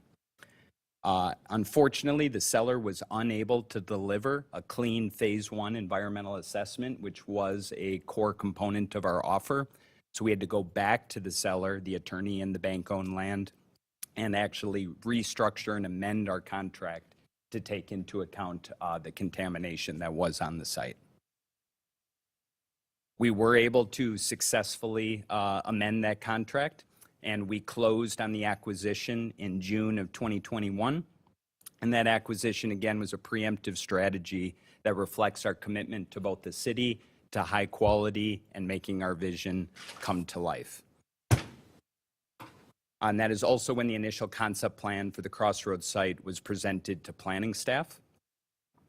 And one more thing, the remedial action plan, it took us a couple of years, but we do have a definitive plan that has been approved for how we would address the contamination on that site at this time.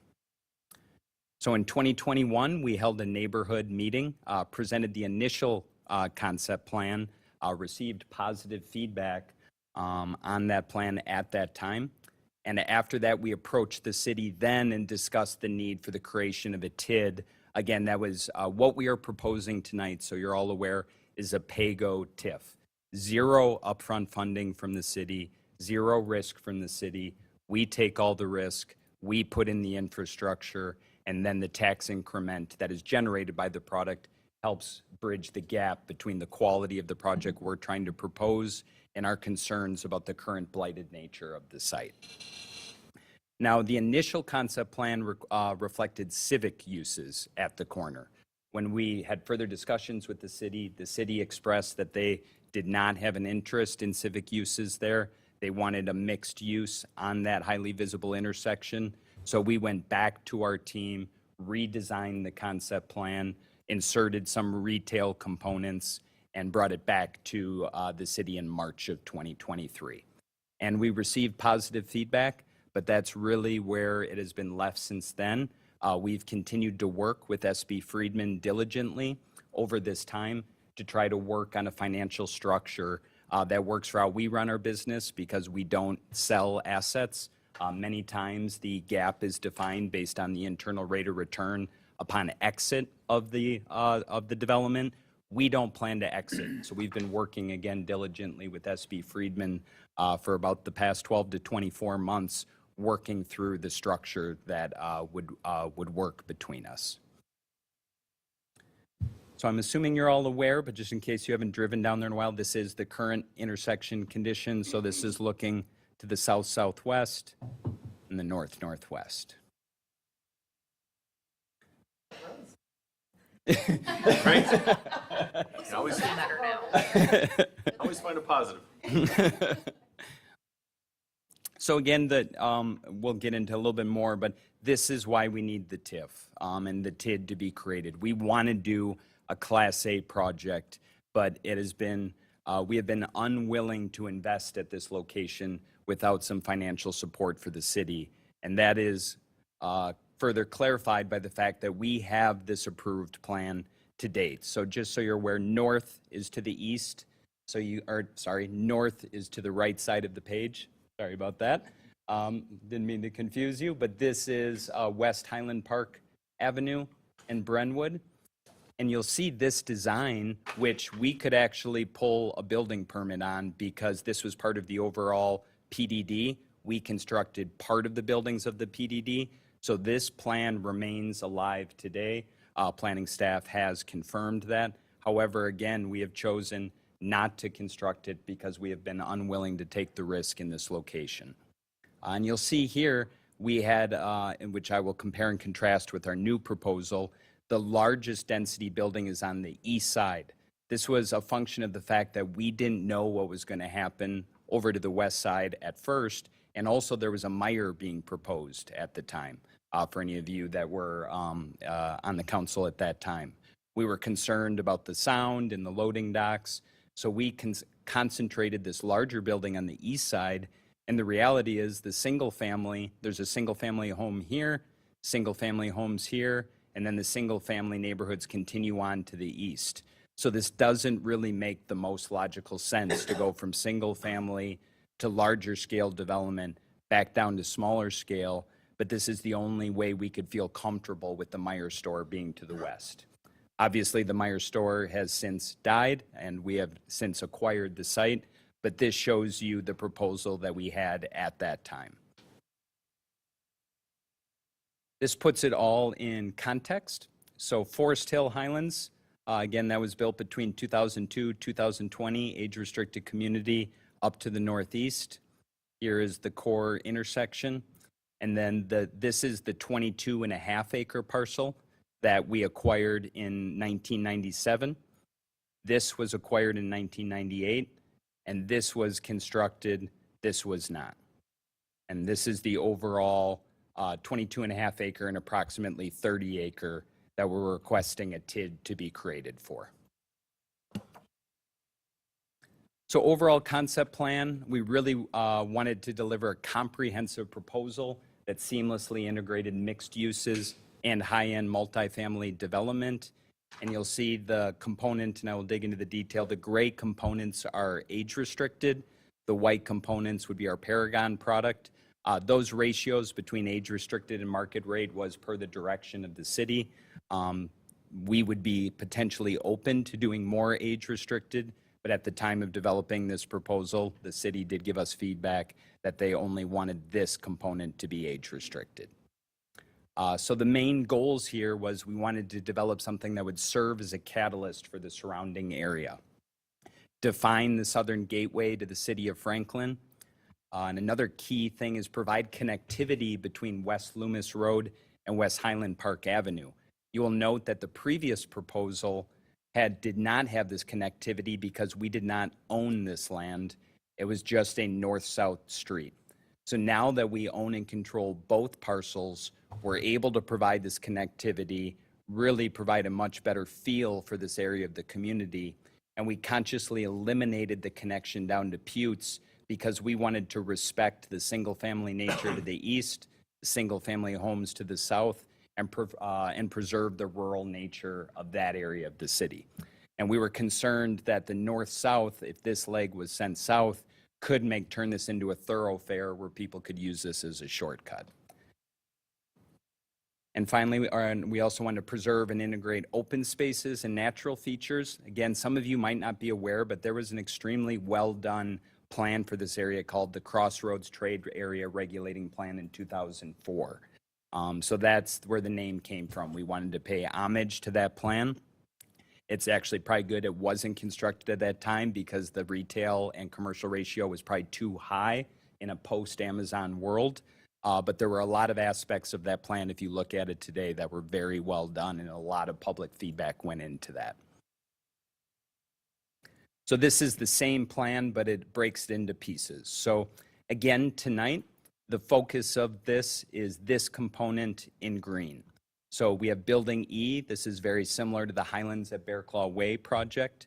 You'll see here, so this is a 3-story building. This is all age restricted. So our request is to create a TID for this entire area, but there would be separate developers agreements for the individual uses. So the TID we're asking would be created for all of this, but the specific developers agreement and what the model that we provided and worked on with SB Friedman is only applicable to these 2 buildings, these 2 age-restricted 55-plus buildings, and the infrastructure and the stormwater detention ponds. So as of right now, Building E is a 3-story, 60-unit building, and then Building D is 180 units, and we're currently reflecting this as being partially 3-story and 4-story, Alder Eichmann informed me that there might be some issues with the 4-story with the UDO. Thought we had some discussions with the city where the PRD might be able to provide for a 4-story component, but that's something we would have to discuss in further detail. And again, amenities are super important to us. If we were able to come together on this and build this, the first building would be Building E. And given the tight timeline, there's still a chance if this all came together rapidly that we could break ground in 2027. So the fact that we have a building similar to this, we may potentially be able to make that happen given it's designed and engineered. This would be constructed first in one phase, structured underground parking, 3 stories. And this would have an amenity package at the south side to get the southern exposure, community room, fitness center, billiards room. Where's the pool? The pool would be right here. So the Highlands at Arrow Park amenity package that you saw is basically this here. And we put it here so that we could put the density up on the north side and allow our residents to have access to the western views and have views over the wetlands. And so we always put our core amenity package in the larger buildings. The reason we have larger buildings is because our residents really value direct access to the amenities so that they don't have to walk outside. So these residents would have their own amenity package here. They would have structured underground parking, but this would be run as a single community so that these residents would have complete access to this amenity package, which would mimic Highlands and Arrow Park, just like the townhomes at Highlands at Arrow Park walk over and use the amenity package in the larger building. So these other components, the blue component is the directly east of the intersection. This would be a subsequent developers agreement. And our model today on the green component, and these are projections based on what we think our rents would be and what our construction costs would be. It's currently reflecting an 80-20 sharing. 80% of the increment would go to Arden, 20% would go to the city. That would help us bridge the gap between that we're seeing today between the rent levels. However, our hope is that this would be the catalyst, and once other developers and operators see that the city supports a TID, we're willing to invest tens of millions of dollars into a Class A project, that then we will be able to attract other Class A developers and operators. So if we were able to come together in a developers agreement for this component, we would immediately begin aggressively marketing this site to commercial and retail users. This is a concept plan that shows a 150-unit market rate Paragon Place building here. And then we have 2 separate Paragon Place buildings down here, and then 2 15,000 square foot retail buildings here. As part of this development agreement, we would construct this road and this infrastructure. My understanding right now is that the city allows a cul-de-sac with an 800-foot length road. So we would build part of this road to serve this building. And then when we began construction here, we would extend this road to the 800 feet, which is right about here, build the temporary cul-de-sac that would allow the fire department to access this side of the building as well. And then as we aggressively market this and hopefully find a desirable high-end user, then we can solidify the site plan, come back to you for a subsequent developers agreement, architectural approval, site plan approval, and that will allow us to determine exactly where this road would actually be. We can't construct this road without a user, because then if we put this in and then we had a different user than we thought we would get, we could potentially waste millions and millions of dollars. The good news is that the crossing has to occur here based on this is the old Farmers Crossing. So our road would go to here, again, with the construction of these 2 buildings. Once we solidified our user here, we would come back to the city, work on the developers agreement, further clarify the infrastructure plan, and then that would allow this to connect for a cohesive development. And then the third piece is this area in the southeast corner. These are currently shown as being market rate high-end Paragon Place products. This is a 72-unit building here, again structured underground parking, elevators. and this would be a townhome product. This is currently showing 25 townhomes, and these would be high-end rental townhomes, but these would relate effectively to the single-family homes to the east and the south.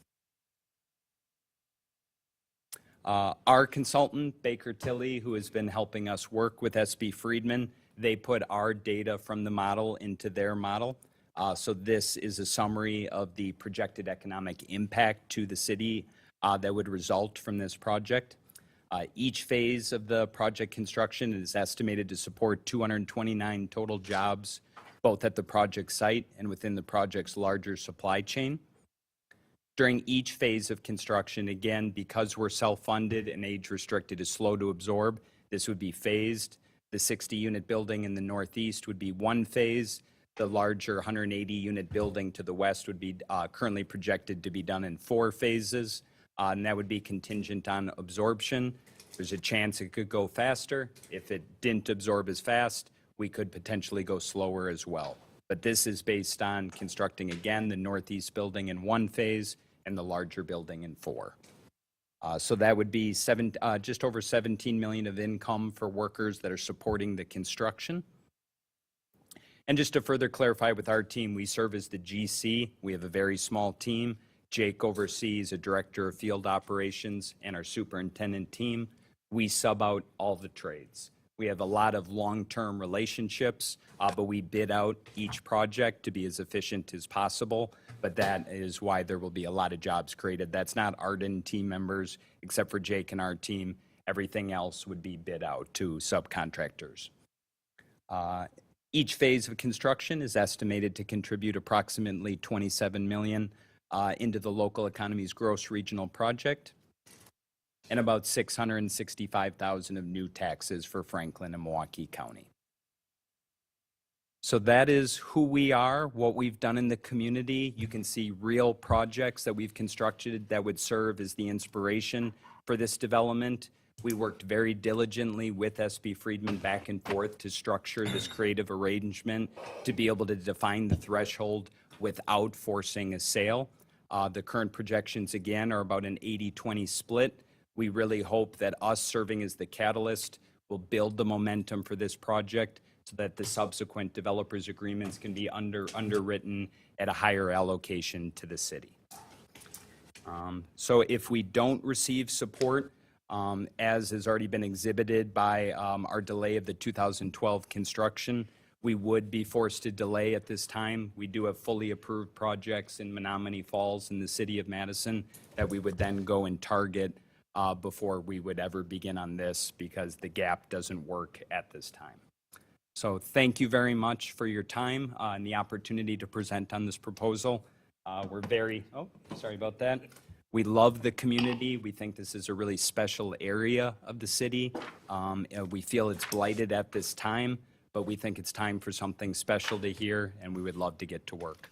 But thank you so much for your time, and whatever questions you have, I would love to answer. So, yes, don't go anywhere. So, I'm going to open it up to members of the council first, and now, because I have a number. Well, maybe it makes more sense that I start. So I had an opportunity to tour, and I'm not sure how many of the council members did. I think 2 for sure. I'm not sure if anybody over here did. But the project itself is amazing. Project itself is really, really impressive. The tour we went on, it was just first rate, top notch. And I did veer on purpose off of the planned tour, here, follow us like robots. And I would skip off and I'd go over here and I'd look and I'd be nosy and look around, being nosy. And it was amazing. Everything was clean, everything was crisp, everything was top notch. So that's, and talking, I remember interrupting people. Hey, you live here? How do you like it here? What don't you like here? Do you not like this guy? I do all those things. And everybody was everything was really great. So concerns that I know I have, and I've expressed them, is the timeline. I know how you have it divided into thirds, and I know it's a residential component with a timeline. To me, it just seems like once you break ground, it takes forever. It's like winter molasses to get that thing done because you know, it's just how you have it structured. And my concern is that it's like phase 3, year whatever, is when we finally get to that commercial retail component and how that's gonna look. And that's a big concern because, you know, we've got another redevelopment that's going up the road on 76 in Rawson, where, you know, this is at the same time, they're doing this and they're doing that and a little bit of this and a little bit of that. And that's come under some scrutiny. So I just know that however this is gonna work, and I'm not sure if you're looking, I know you said you don't sell property, but however you could aggressively at the same time, I think that's what's gonna be one of the sticking points, is going to be how does this entire project come together more at the same time than this may take you, and I'm not gonna put the words in your mouth. If you were to do this phase 1, as you had up on the screen before, with, you know, the first smaller building and then the bigger building with the pool, how long does that take you to complete? So we start our structured underground buildings in a fourth quarter of a year. So for example, that Highlands at Bear Claw Way project that you saw, that will begin in fourth quarter of next year, and then that will open in May of 2028. So what that allows us to do is it mitigates our winter conditions. We put in our foundation in that fourth quarter, start framing in the spring, have our brick done by the following Thanksgiving, and then that allows us to do our finishes and open in time for that following year. But I did want to clarify that we rarely, if ever, sell any properties. I think we've sold one property that we constructed. It was in a market we wanted to exit. We've only sold properties that we did not build.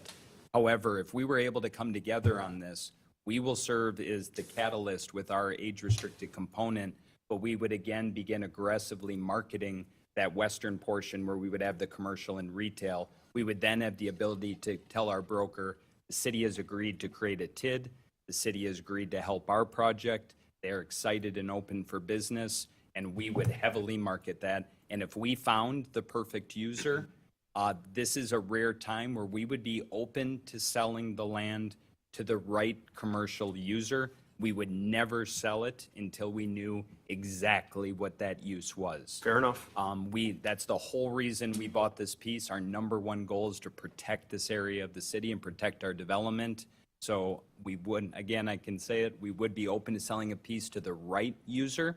There's a chance we would also be willing to construct the commercial use for the right user. But our phased projections are based on the multifamily component, and there is a chance that this could occur concurrently. If we found the ideal user that wanted to come in, we were great with the use, the city approved the use, and let's say they were a type of building we didn't want to construct, they wanted to develop it, then there's a chance we could sell the land, and that construction could be occurring while we're constructing the multifamily. Right. So we just want the high-end Highlands product to tell people we're willing to invest in this. We think it's going to be a beautiful part of the community that allows us to tell a much better story.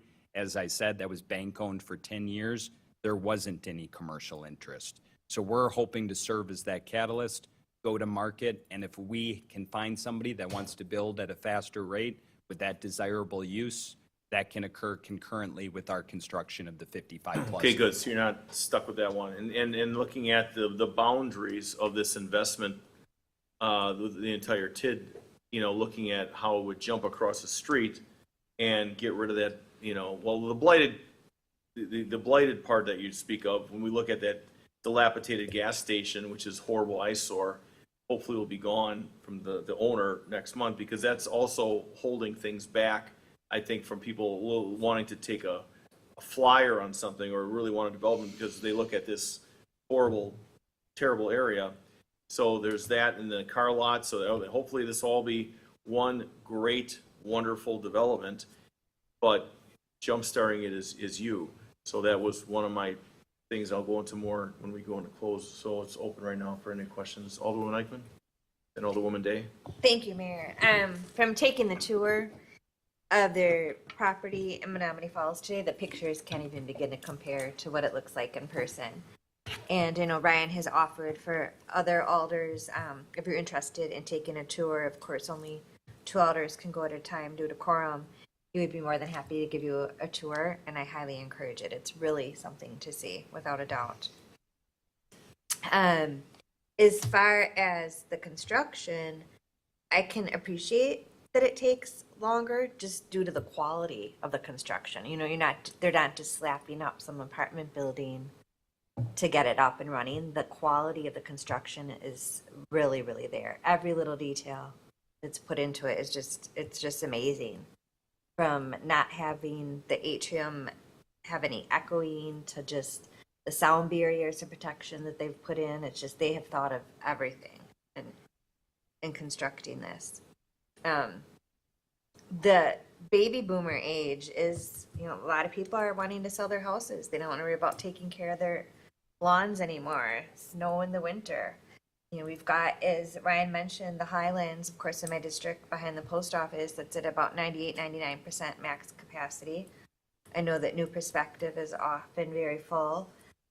The other senior area would be the Monastery Apartments, also in my district. And as the mayor and I know, those are both usually at about a 98-99% capacity. So the need is definitely there for this age generation of 55 and up. It doesn't compete or compare at all to Pat's General, because Pat's General doesn't have an age limit on it.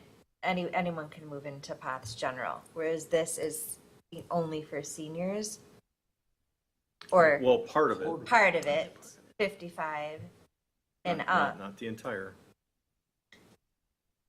For this project, it is all seniors. No. For Well, this 55. initial, Right. initial The initial developers phase. agreement, it's 100% age restricted 55 plus. Right. And if the city supported it, we would actually be open to converting some of the other, what is currently shown on the concept plan as being a Paragon non-age restricted to age restricted. Just we were given direction historically to only do that portion as age restricted. But that is our targeted area.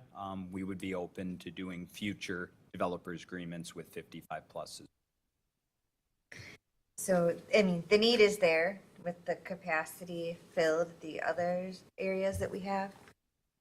So with that, for now, I will yield. Thank you. Alderwoman Day. Thank you. And thank you for the presentation. This has come miles since, you know, I remember seeing some of the first iterations in my time with the city back in 2021 with the more like civic areas that you spoke of. So I remember what that plan looked like. And I'm generally more supportive of the direction you're going right now. Just a couple of questions.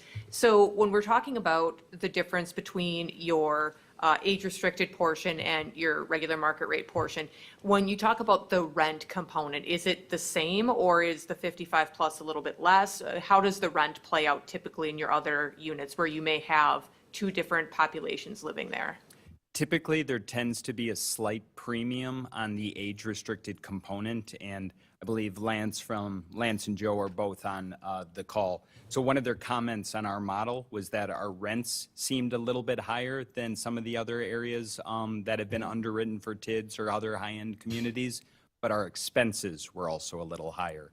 So we are, as you saw in those pictures, we do some social activities at our Paragon Place, but it doesn't compare to what we do on our Highlands site. So our number of personnel is going to be slightly higher on our age-restricted product. We're going to do more events. We're going to have more opportunities for socialization.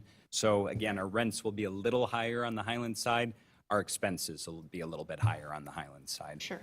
And then typically in your other developments that have come to fruition, the majority, and I don't know if you know this statistic or not, but the majority of the residents that move in the 55 plus, are they generally people that lived in that community previously and, you know, they're just looking to kind of downsize or move into something that has a less hardship on them physically with the Wisconsin winters? Or is it more people like coming into the area from other locations? It actually varies on the specific site and where it is. And I would be more than willing to provide you the specific statistics on that.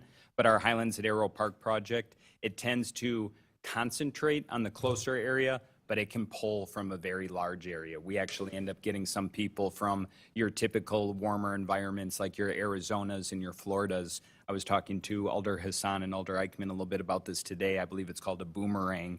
People tend to move away from their kids to go where it's warm, then grandkids come, and then they come back. So to answer your question directly, it can pull from surrounding areas as well. Some of the Sunbelt areas, with the majority, I would say, a good chunk of it coming from a more concentrated area. But that really is a site-by-site statistic, and I could definitely get that for you. And then going into some of the comments about the commercial side of things, the size that you have here is nice. It's bigger than what we're getting at the aforementioned development up the road. But have you, with your other projects, done sort of this mixed-use model before where you kind of built part of it, and then once the concept kind of grabbed hold in that community, then you had a commercial component for another phase of the development? Or is this kind of the first time you're dipping your toe into that commercial side? This is really the first time we're doing commercial in this way. Typically, a lot of our sites, if you look at the aerials, we're in the middle of a single-family neighborhood.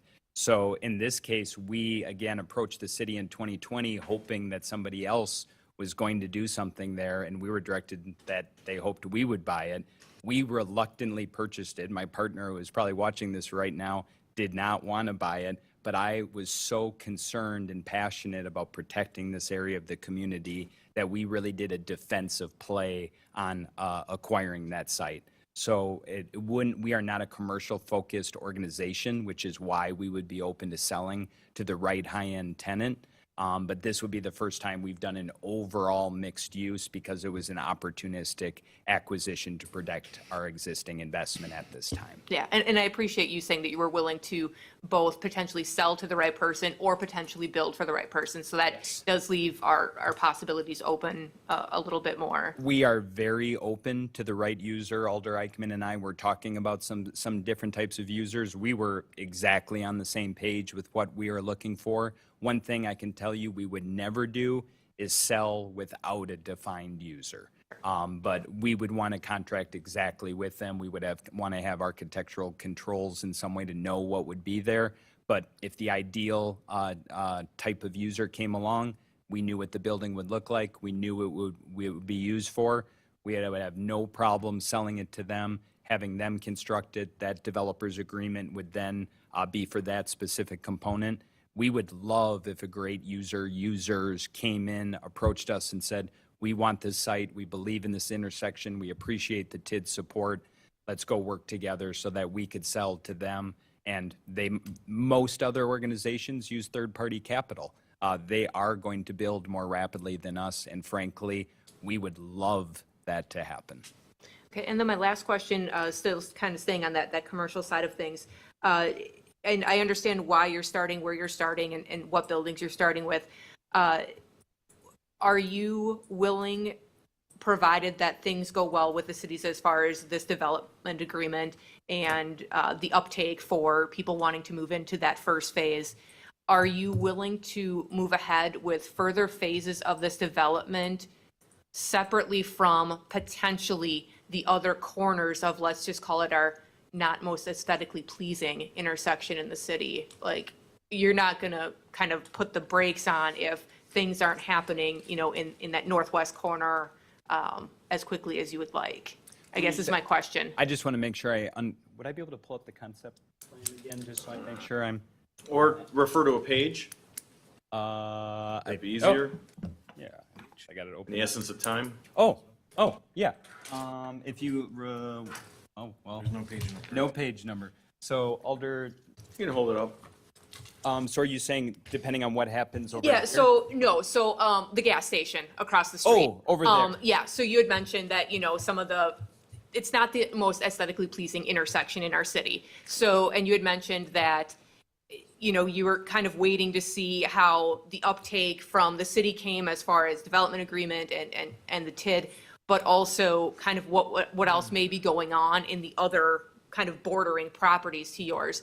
And knowing that we've had a lot of starts and stops on many different projects throughout the city, My question is, if things where the gas station is right now, if there isn't, immediate development or an immediate, suitor for that land, and it stays either looking the way it is now, or if they level that, that building and it's just a vacant parcel of land, is that going to delay you wanting to move forward with your project? Or is your project, provided the city's on board with what you want to do, going to move forward? And when you say our project, do you mean what the proposal is for the first developers agreement, which is, Beyond this one? or these ones here, or these Yeah, here? yeah, I guess when I'm saying phase 1 and phase 2, I'm talking about your first stuff that you're going to start now, those 2 buildings, I'm calling that phase 1 in my brain. Okay. And then the rest of it as kind of phase 2. So you're asking if this, and the mayor said it'll be torn down, but let's just say, to go to the extreme, Yeah. the gas station was Let's still just say it's there. still there in 2 years. And then your question is, would we move forward with Right. anything else after we Yes. completed Because, this? I mean, I understand where you are, you don't, it's hard to bring people into these high-end, fancy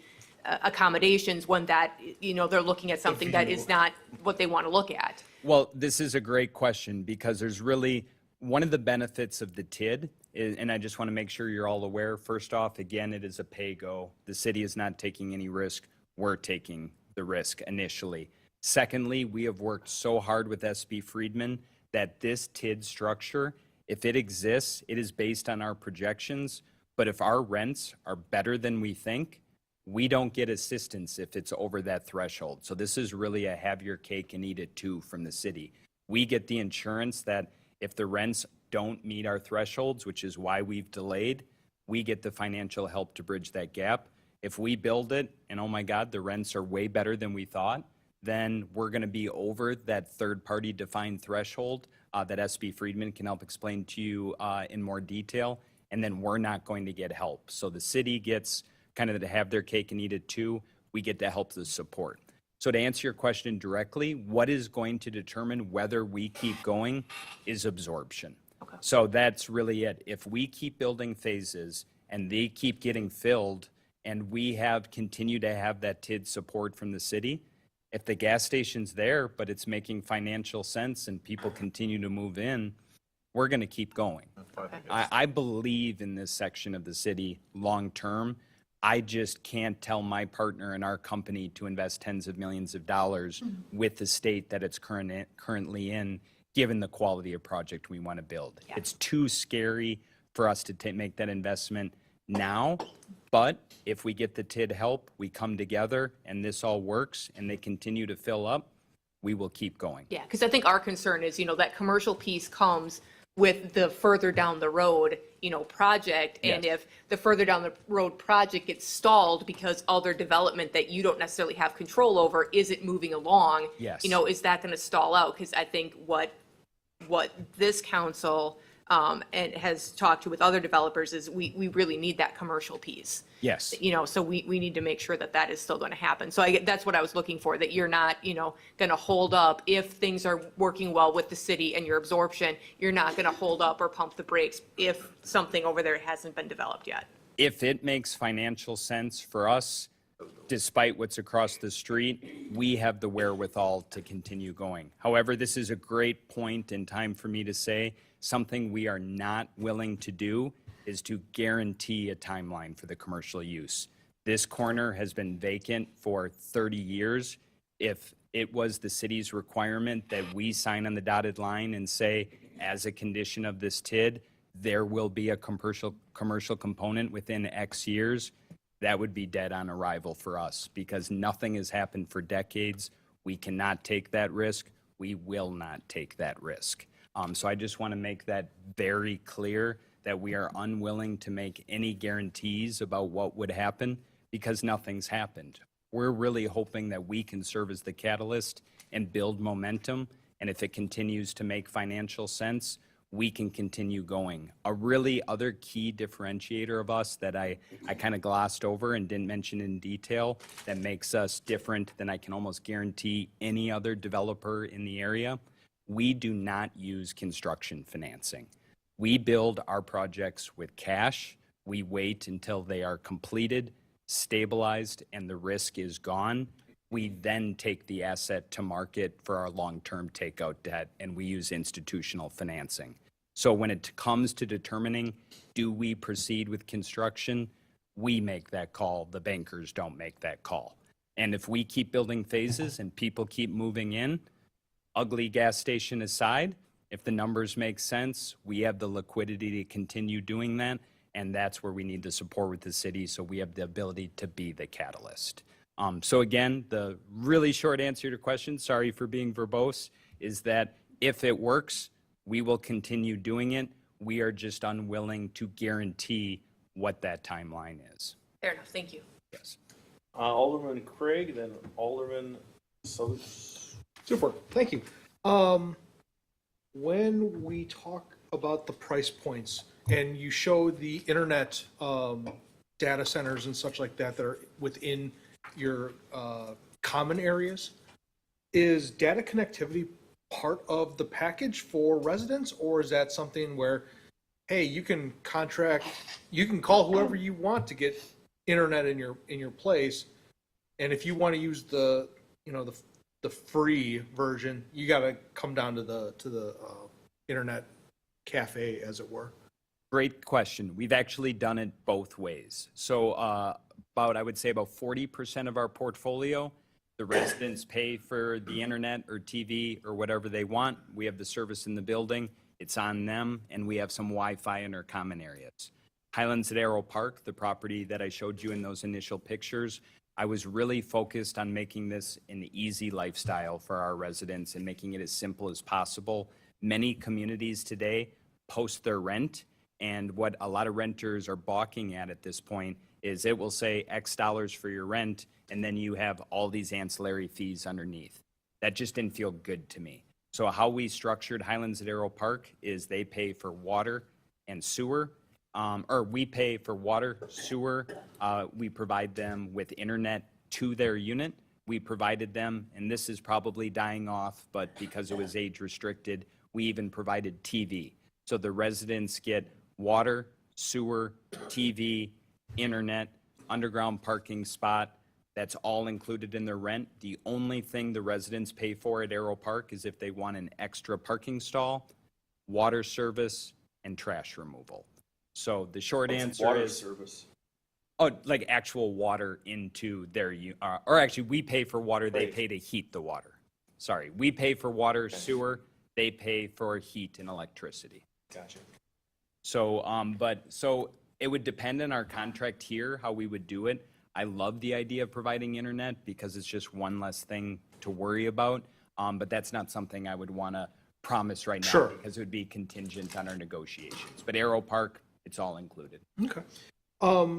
With the very exhaustive list of activities and things that are community things, does that also come with a cost, or is that just, hey, we're doing a thing on Friday, come on down if you wanna?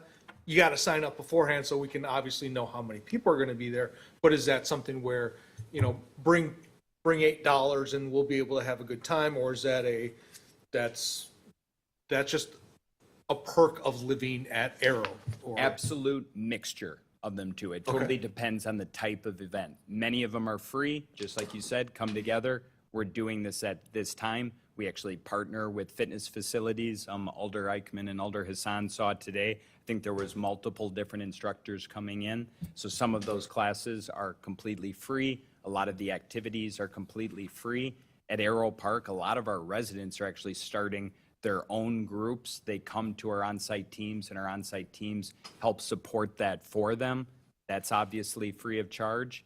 And then some of the larger, fancier meals, we will have a fee that people can pay to have those meals. Okay. So it's a mixture of both, and if you wanted a more detailed list of what would be included with rent and what our residents would pay for, I could give you a very detailed list of all those. One thing you just mentioned of where if residents said, you know what, we want to do this thing, and go to property management and say, we would like to kind of spur this along.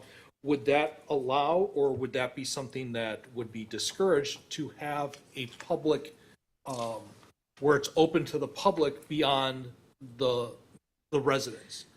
That's a good question. We have a lot of residents that bring in friends. I don't know that we've done as much outreach to the public. It tends to typically be focused on the residents themselves. Okay. But I mean, the reality is we want to get as many people into our buildings as possible because then they tend to rent. Sure.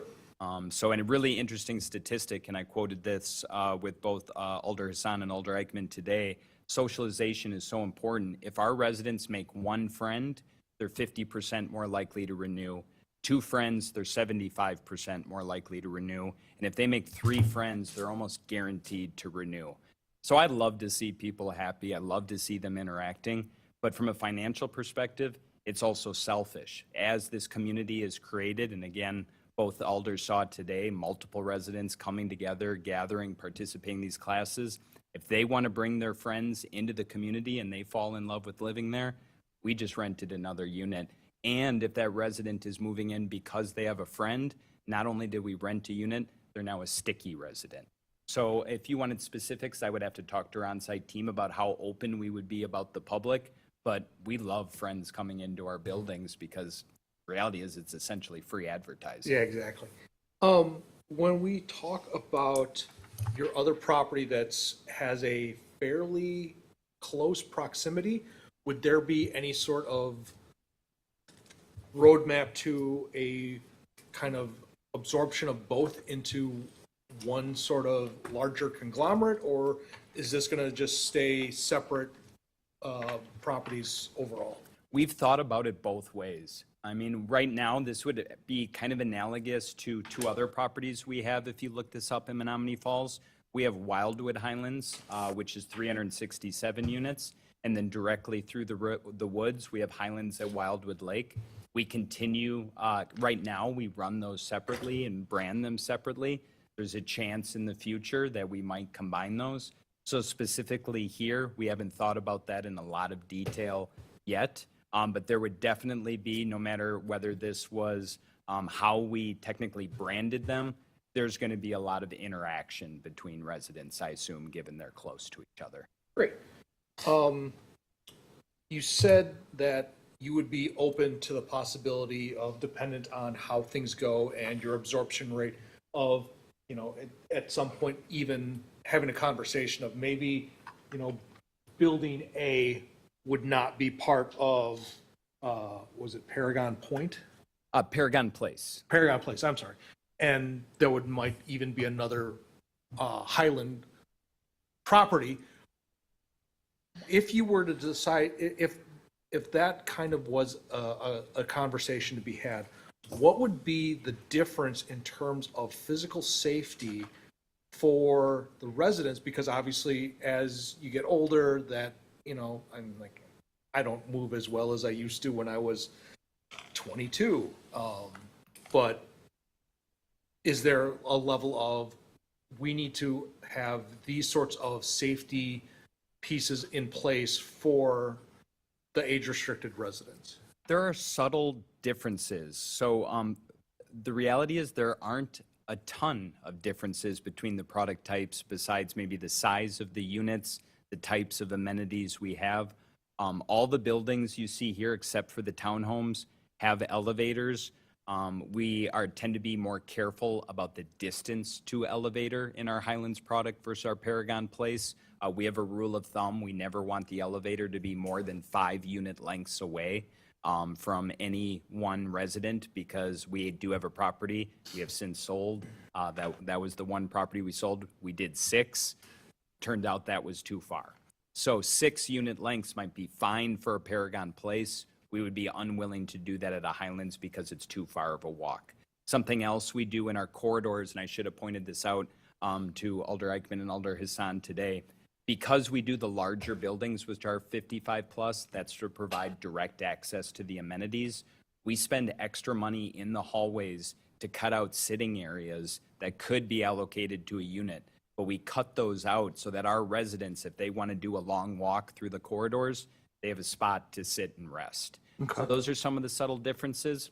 And then another thing, City of Madison, for example, we've had to fight this battle. They love to have connectivity between the first floor units and the sidewalk. We have told them we cannot do that on a 55 plus product because that is just ripe for slip and falls. We do not want all of those sidewalks coming out from those first floor units because it's just an opportunity to trip. We want sidewalks that we can maintain really well. So that would be one of the subtle differences you would see. We would not want to connect the first floor units with all the kind of townhome style sidewalks to the main sidewalk, whereas on a Paragon Place property, we would actually try to connect those first floor units to those sidewalks for a little bit more of a walkable urban feel. So those are some of the little differences, but again, our Highlands is not continuum of care, so it's really some of the amenities. We wouldn't spend the money on an indoor pool at a Paragon Place property. They want to go hang out by the pool and meet with their friends, hang out, have a couple of drinks. Those 3 months a year is fine. Our residents want to be able to exercise all year, do anti-gravity chamber exercises in the pool, so rehabilitate maybe from a surgery. So that is something that would be in a Highlands, but not in a Paragon Place. Higher value Yes, yes. sort of thing. Okay. And then my last question is, because this is proposed right now on paper as a mixture of both products that you provide, is there any sort of commingling of the residents from one to the other, or is it kind of, you're going to stay over here? Like, So it's really interesting that you say that. So our property, we have a 40-acre development on the west side of Madison right now. We have just over 300 units of just a Paragon product. We will begin construction on the 55 plus next year, and we've been talking about that, how we can get people to combine. So again, this is a concept plan. We would be able to, because we have a building designed, hopefully to make a 2027 start on that northeast building. But I actually read about a property a while back where they had an age-restricted property, had its own amenities, had a market rate property, had its own amenities, and then they actually designed some shared amenities to create unity between the product types. So that is something that actually got me really excited because some of our Highlands residents would like the opportunity to have the energy infusion from the youthful renters of the Paragon property, but then they would like to be able to go back to maybe their more quiet community. So that is something, as we refined the designs here, that if the city was amenable to that, I think is a pretty exciting idea, because I think if I was living in an age-restricted facility, I might want, and as I told them, I designed Arrow Park based on how I want to age. I would want the ability to have my peace and quiet, but I would enjoy the opportunity to interact with younger renters. very good. Thank you so much. Alderman Sluse. Thank you guys for the presentation. Very nice presentation, and I love your product. Top of the notch, you know. I'm Thank you very so much. impressed. I also appreciate that you guys invested in the city of Franklin quite some time ago. It's not, you are not a newcomer. Could you please walk me through some of the, like you have been mentioned that you guys have a project at a different part of the state. In terms of the financial structure, do you use TIF all the time? Like, could you walk me through the project that you did and at what project had qualified for TIF, which did not? Absolutely. We don't use it all the time. Frankly, if a site is clean and easy, we will go in, and many of the communities we build at City of Madison, the site we bought on the west side, they would have never even remotely considered it. However, we have done TIDs in other communities. So one was our Nicolay Highlands property in De Pere.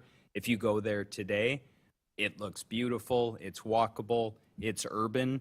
That was a scary site, and that was before I even joined the company. It was not a desirable area. It was, I believe, it was over 25 homes that were basically falling apart. So that was a TIF that was done for that property to incentivize the development. The company answered a request for proposal and was selected to do that development, and it served as a catalyst for that area of the city, which is now an extremely desirable area to live. Birchwood Highlands, which is in Weston, that received a TIF allocation. That was built within a TID in an area of the city. They were trying to incentivize new development in the area, so there was tax incremental benefit there, a certain amount allocated to each unit, and that helped make that project feasible. We also had a project smallest project we've ever done in Winneconne. Many of you probably don't even know where that is. It's only about a 2,500 person town. They reached out to us. They wanted us to build it. We said, we just don't want to do this. And many different things had to happen. The bank owned land. The bank had to take a loss. We had to get, and we had to have a TID created. And those had to come together to make us willing to do it. We were frankly hoping the village would say no, and they said, we want your project. They created the TID. We were able to make it work. 39 units to this day. It's probably the scariest project we've ever did. I think we have over 2% of the village living in our building, but we needed that to make it make sense.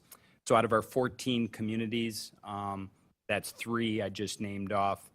There, I believe those are the ones that we did TIF on, and that's where we just weren't willing to do development without that financial assistance. So the real direct answer to your question is we don't always do it. There are certain sites that we need the financial assistance to help make the project viable. All the units you have, is it all market rate? Is there like a situation because there is financing out there, especially when you're talking about senior living, there is public financing. Have you guys ever took advantage of that? In many cases, you only have to allow 20% of the units to be affordable. Have you ever ventured that way? Yes, we have through WHEDA, which is Wisconsin Housing Economic Development Authority.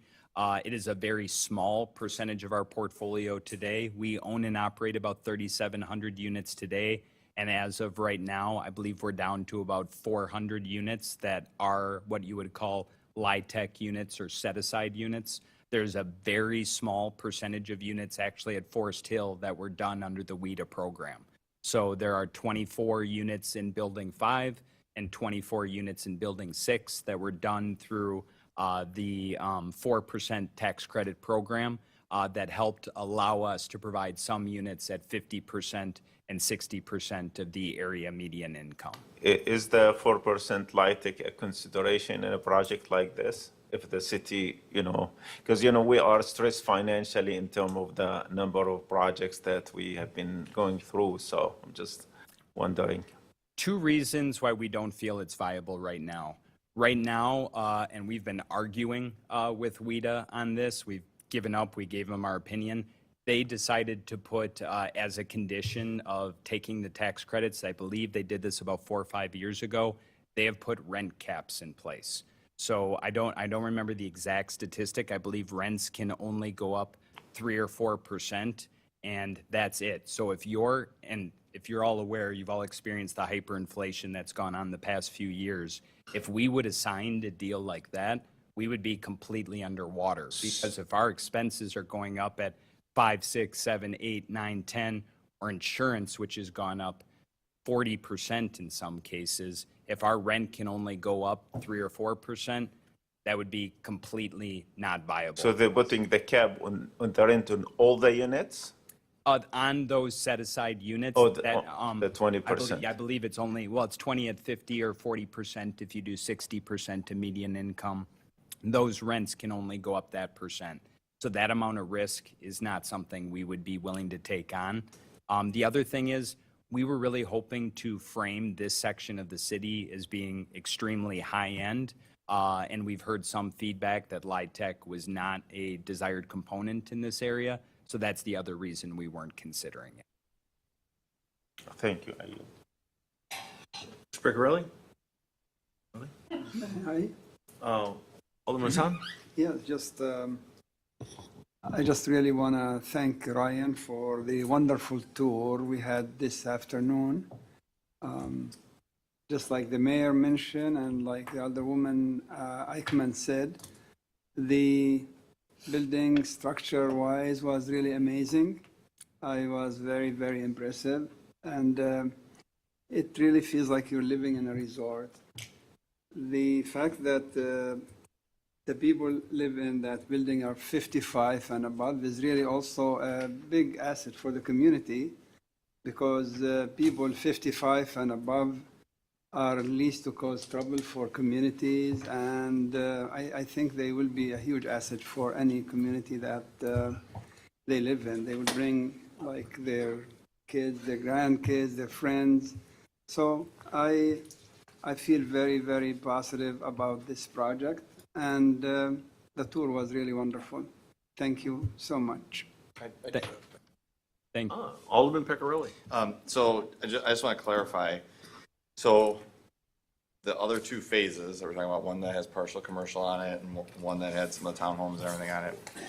As we've been talking through this, just to clarify, if somebody came along and had more commercial on that phase or had commercial on that lower corner, the Here? other, yep, either there or the down, I know it's not Putes, but just I'm just talking hypothetically if it came, right now, those are just concepts. They're not, that can change based on what comes along. And so the idea being is you're trying to put something there to kind of be a catalyst to possibly develop the other areas. These are concepts, but those could end up going in a different direction. You still want the control of what that is. And that's why still owning all of it allows you to have that control. Absolutely. And so to further state, this is a concept. We're showing multifamily down here. We have had some discussions with the city and planning staff where they might want more retail. We would love, if we get a high-end retail commercial user, it's making all of our multifamily more valuable, and it's also meeting the goal of really bringing energy to this area of the city and meeting the request of the city to create a mixed-use TIF. So this part of the developers agreement, we would be going full bore ahead if we got positive feedback on creating this based on something very similar to this. But everything else on the site is currently a concept. I would say I don't think commercial would be interested in this, and my guess is that the neighbors along this road would be against that. Oh, what did I do? Oh, It's got a time lapse. Yep. I would say, based on some of the discussion tonight, if it was a perfect world, we may want to do more 55 plus here and more commercial down here. But again, the developers agreement would only be subject to this, and this would be a concept that we would just go aggressively market and come back to you with something. So you would only be giving feedback on this. This would be in the future. And real quick, I just want to address one other thing on the LIHTC issue. We're very unique in how we've done LIHTC in the past. The vast majority of developers, when they do a LIHTC deal, they do 100% set aside. We have never, set aside being at the lower income. We have never done that. We've actually done the bare minimum when we do that. So even in this case, if we did 20% set aside units, we would get tax credits to help fill the gap of that rent level, but that would still mean we're taking a giant risk in an area on a site we've been unwilling to develop with the remaining 80% of the units. So the LIHTC, the tax credits really fill the gap between the lower rent and what the market rent would be. The risk here is just that we're concerned about what the market rent will be. Does the area qualify, or you can do senior living in any place? Because I know there's a qualified zones that were. Oh, you're talking about the specific areas where they've really tried to target. I don't believe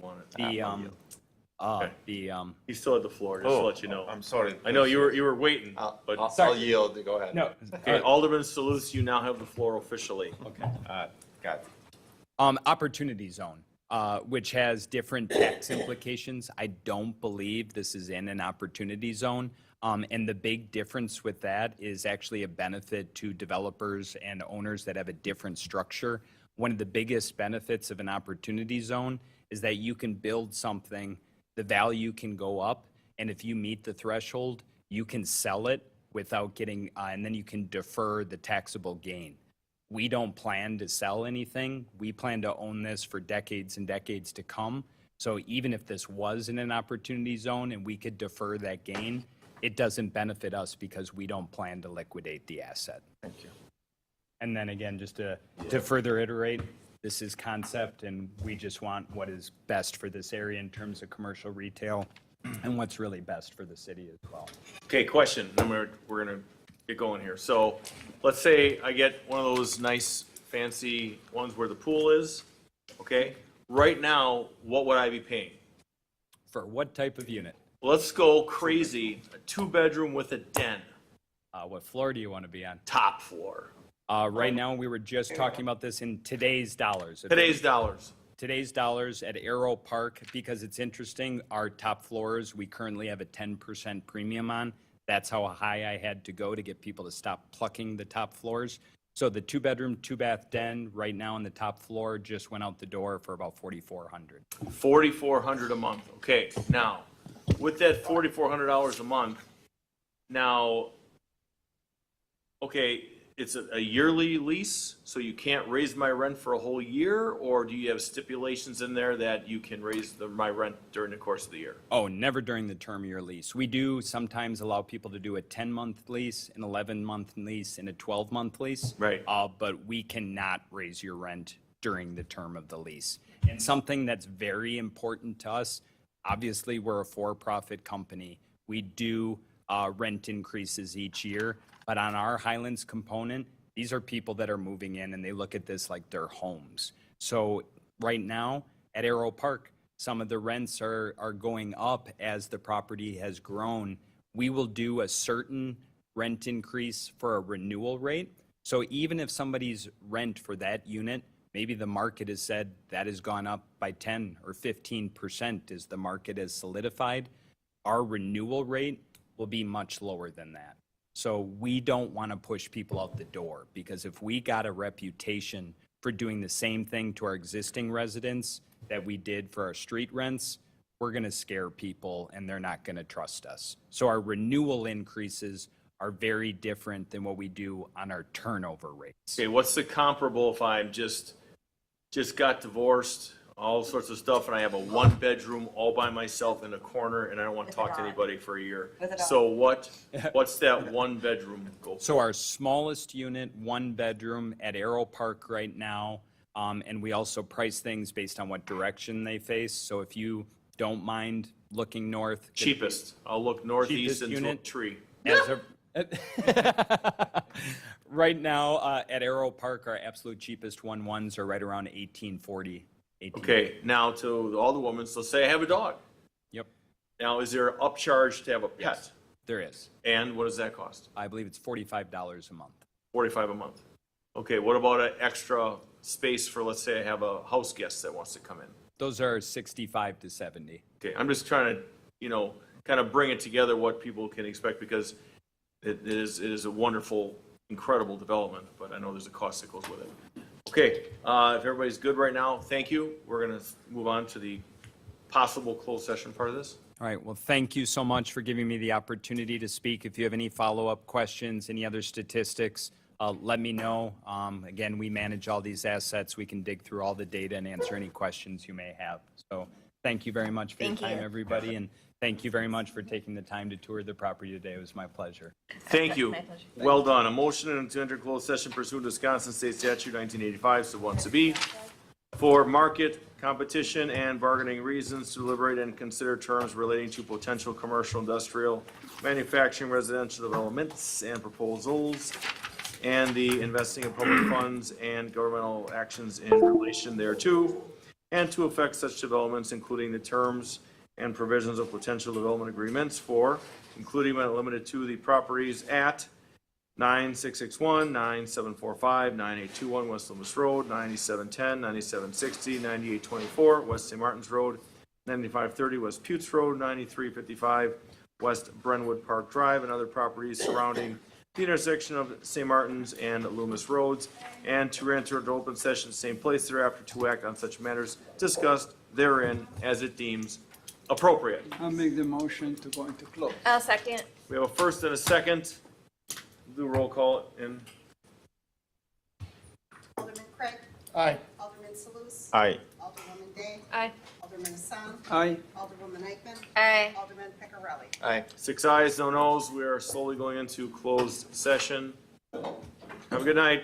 Thank you very much, everyone.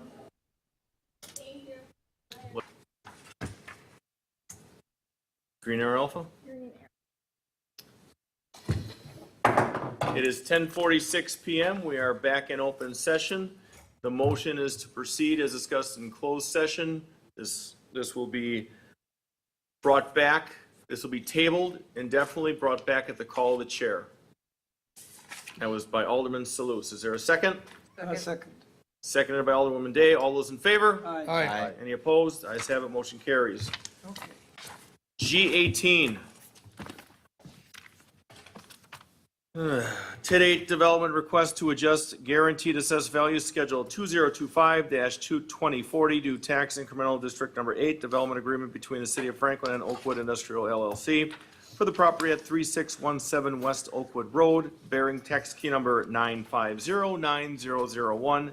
The common council may enter into closed session pursuant to Wisconsin State Statute 1985, sub 1 sub e, for competitive and bargaining reasons to deliberate and consider terms relating to a TID8 developer request to adjust guaranteed assessed value, Schedule 2025-2040 to tax incremental district number 8, development agreement between the city of Franklin and Oakwood Industrial LLC, and the investing of public funds and governmental actions in relation thereto, and to enter open session at the same place thereafter to act on such matters discussed therein as it deems appropriate. Make the motion to enter close. Second. First and second, roll call, please. Alderman Peccarelli. Aye. Alderwoman Eichman. Aye. Alderman Hassan. Aye. Alderwoman Day. Aye. Alderman Salus. Aye. Alderman Craig. Yeah, that's what I was thinking. You said it. It is 10:54 PM. We are back in open session. The motion is to proceed as discussed in closed session. So moved. Second. First and seconded by Alderwoman Day. All those in favor? Aye. Any opposed? Ayes have it. Moving on to licenses. Who's handling licenses? That would be Alderman me. Craig. Alderman Craig, you have the floor, sir. Thank you. We have 4 operators that are all recommended for approval by the license committee, and 1 change of agent for a Class A combination site. That is also recommended for approval. And that's all we got for tonight. Is there a second? I second. We got a first and a second. All those in favor? Aye. Any opposed? Ayes have it, motion carries. I as in Ida. 4 points with a roll call. City vouchers with any date of October 2, 2025, in the amount of $1,665,000, $998.64. Point 2, payroll dated September 19, 2025, in the amount of $483,190.96, and payments of the various payroll deductions in the amount of $530,932.28 plus city matching payments. And point 3, payroll dated October 3rd, 2025, in the amount of $467,263.14, and payments of the various payroll deductions in the amount of $267,046.12 plus city matching payments. And point 4, estimated payroll dated October 17th, 2025, in the amount of $473,000, and payments of the various payroll deductions in the amount of $276,000 and city matching payments. Is there a motion? I'll make the motion. I'll second. First and a second, roll call, please. Alderman Craig. Aye. Alderman Salus. Aye. Alderwoman Day. Aye. Alderman Hassan. Aye. Alderwoman Eichman. Aye. Alderman Peccarelli. Aye. 6 ayes on those, motion carries. A motion to adjourn. I'll make the Motion to adjourn. Alderman Hassan and seconded by Alderwoman Eichman. All those in favor? Aye. Any opposed? Ayes have it. We are adjourned. Motion carries at 10:56 PM. Yes, 2 PM.